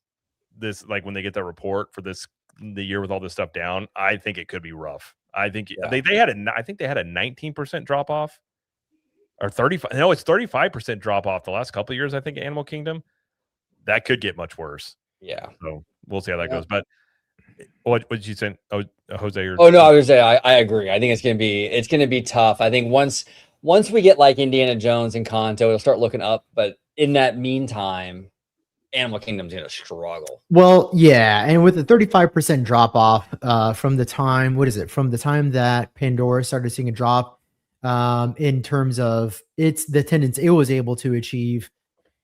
So Kanto and Indiana Jones are not going to make up for that. No, I agree. I don't think it's going to make up the difference. Yeah. Yeah. And Zootopia for that matter as well. So they're going to have to introduce something else to make up for that difference. And it might look, they might have to bring in some kind of nighttime entertainment. That might be the only thing that brings that attendance to, Epcot or Hollywood Studio levels. Cause right now, Yeah. Well, that whole water theater is just sitting there. They've done some weird. They had that kite. Remember that kite show that they would Yeah. crash Yeah. into the stands? Like that was fun to watch just for the what's the kite's gonna do sort of thing. But they've never been able to pull one off there consistently. They had that big plan for the thing back in I probably around 2016 that they never got it working, and they just ended up ditching it. So I don't know what the issues were with that one, but yeah, that was that was rough. And Rogue Attraction says it was pretty dead today. Flight of Passage was 40 minutes. Wow. Yeah, that's You know, crazy. also, it might show them where they think Avatar is as a brand, considering they haven't added anything onto Pandora. Like you would assume with as much attendance growth that they got from it, that they have an expansion pad for it. Yeah. I think that's kind of interesting that and there's really been no rumblings about it that they were going to add anything to it. So I think if they don't put Pandora in DCA, I don't think you see any more Avatar in the parks, at least in the US. I agree Yeah, with that. I agree with with that. Yeah. Mhm. The thing that worries me about the Pandora thing right now is not so much that we haven't heard details, because Disney's notorious for hiding stuff. But like I'm just worried because they haven't really announced the closure of the Monsters Inc. thing. Where initially they said it was going to be early 2026, and now it's like in flux. Yeah. And that worries me. And then now we're getting a new CEO. Is Josh as invested? Was that an Iger thing because of the Fox deal, or is it now? Yeah, so it's just, everything's kind of in flux. I'm telling you, I would be putting it in Abu Dhabi. Like if I'm Josh and I'm looking at where the audience is, I'm putting that in Abu Dhabi, and I'm letting morale pay for it. There you go. Yeah. There you go. Rogue also says no Fire and Ash Spirit jersey was telling. Well, there was no cross promotion of that movie in the parks, from as much as I know. I don't think there was a big push. Really?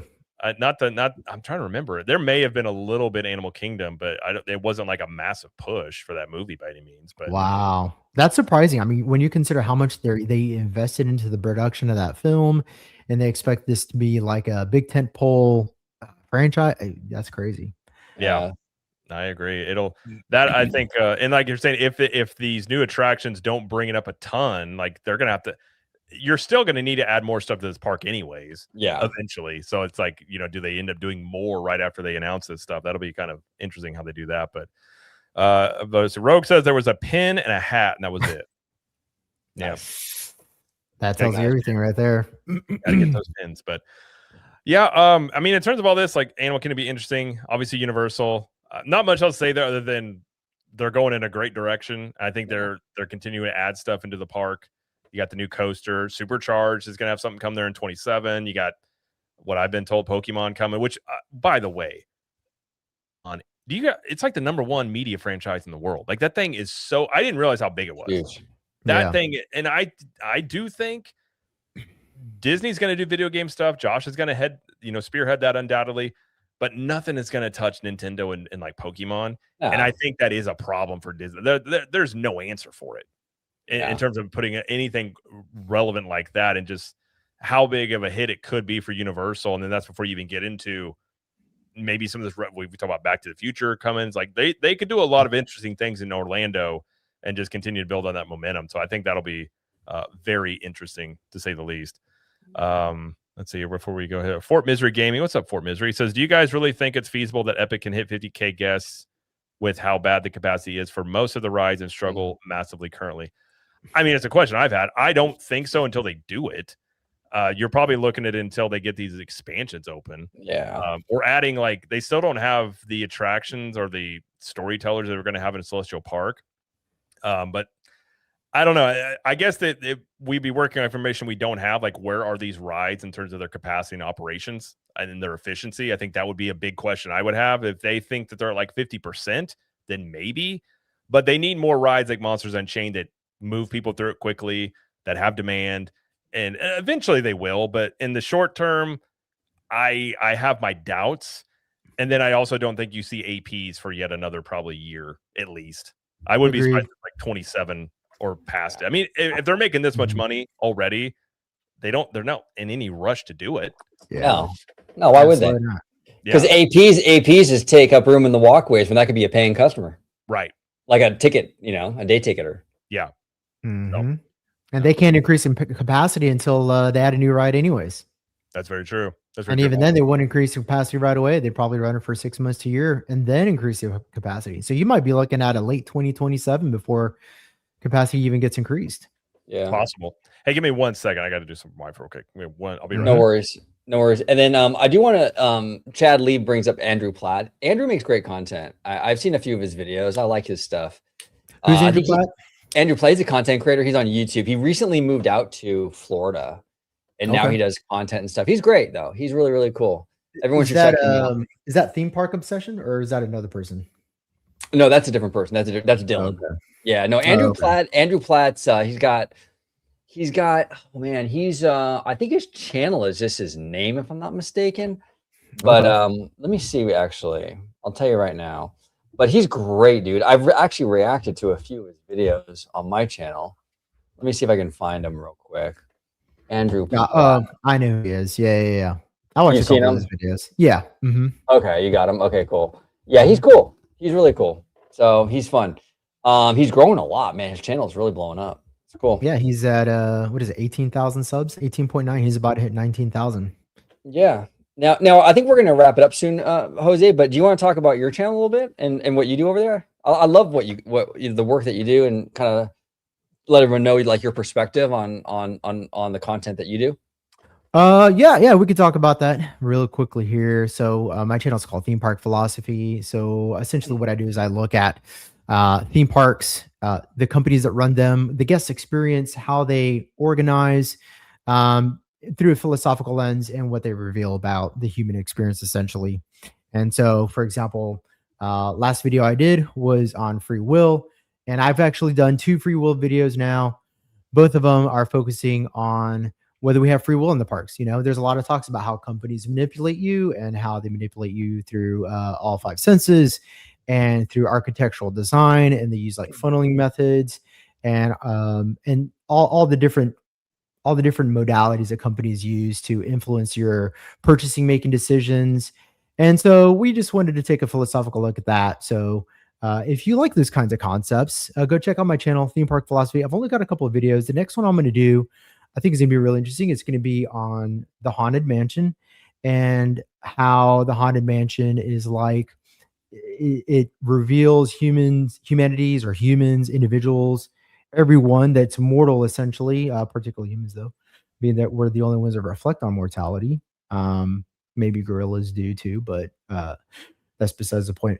But essentially, it's going to be on how the Haunted Mansion is like a safe window into our own mortality, and how how different cultures have structured the peering into our own mortality, and how we kind of subvert it in a way by playing with the idea in more of a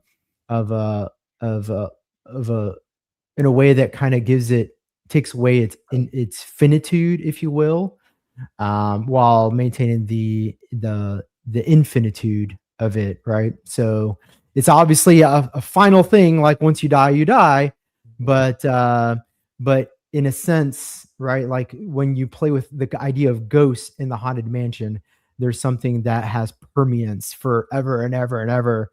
And we like to think of our ways as having permeance forever, ever and ever.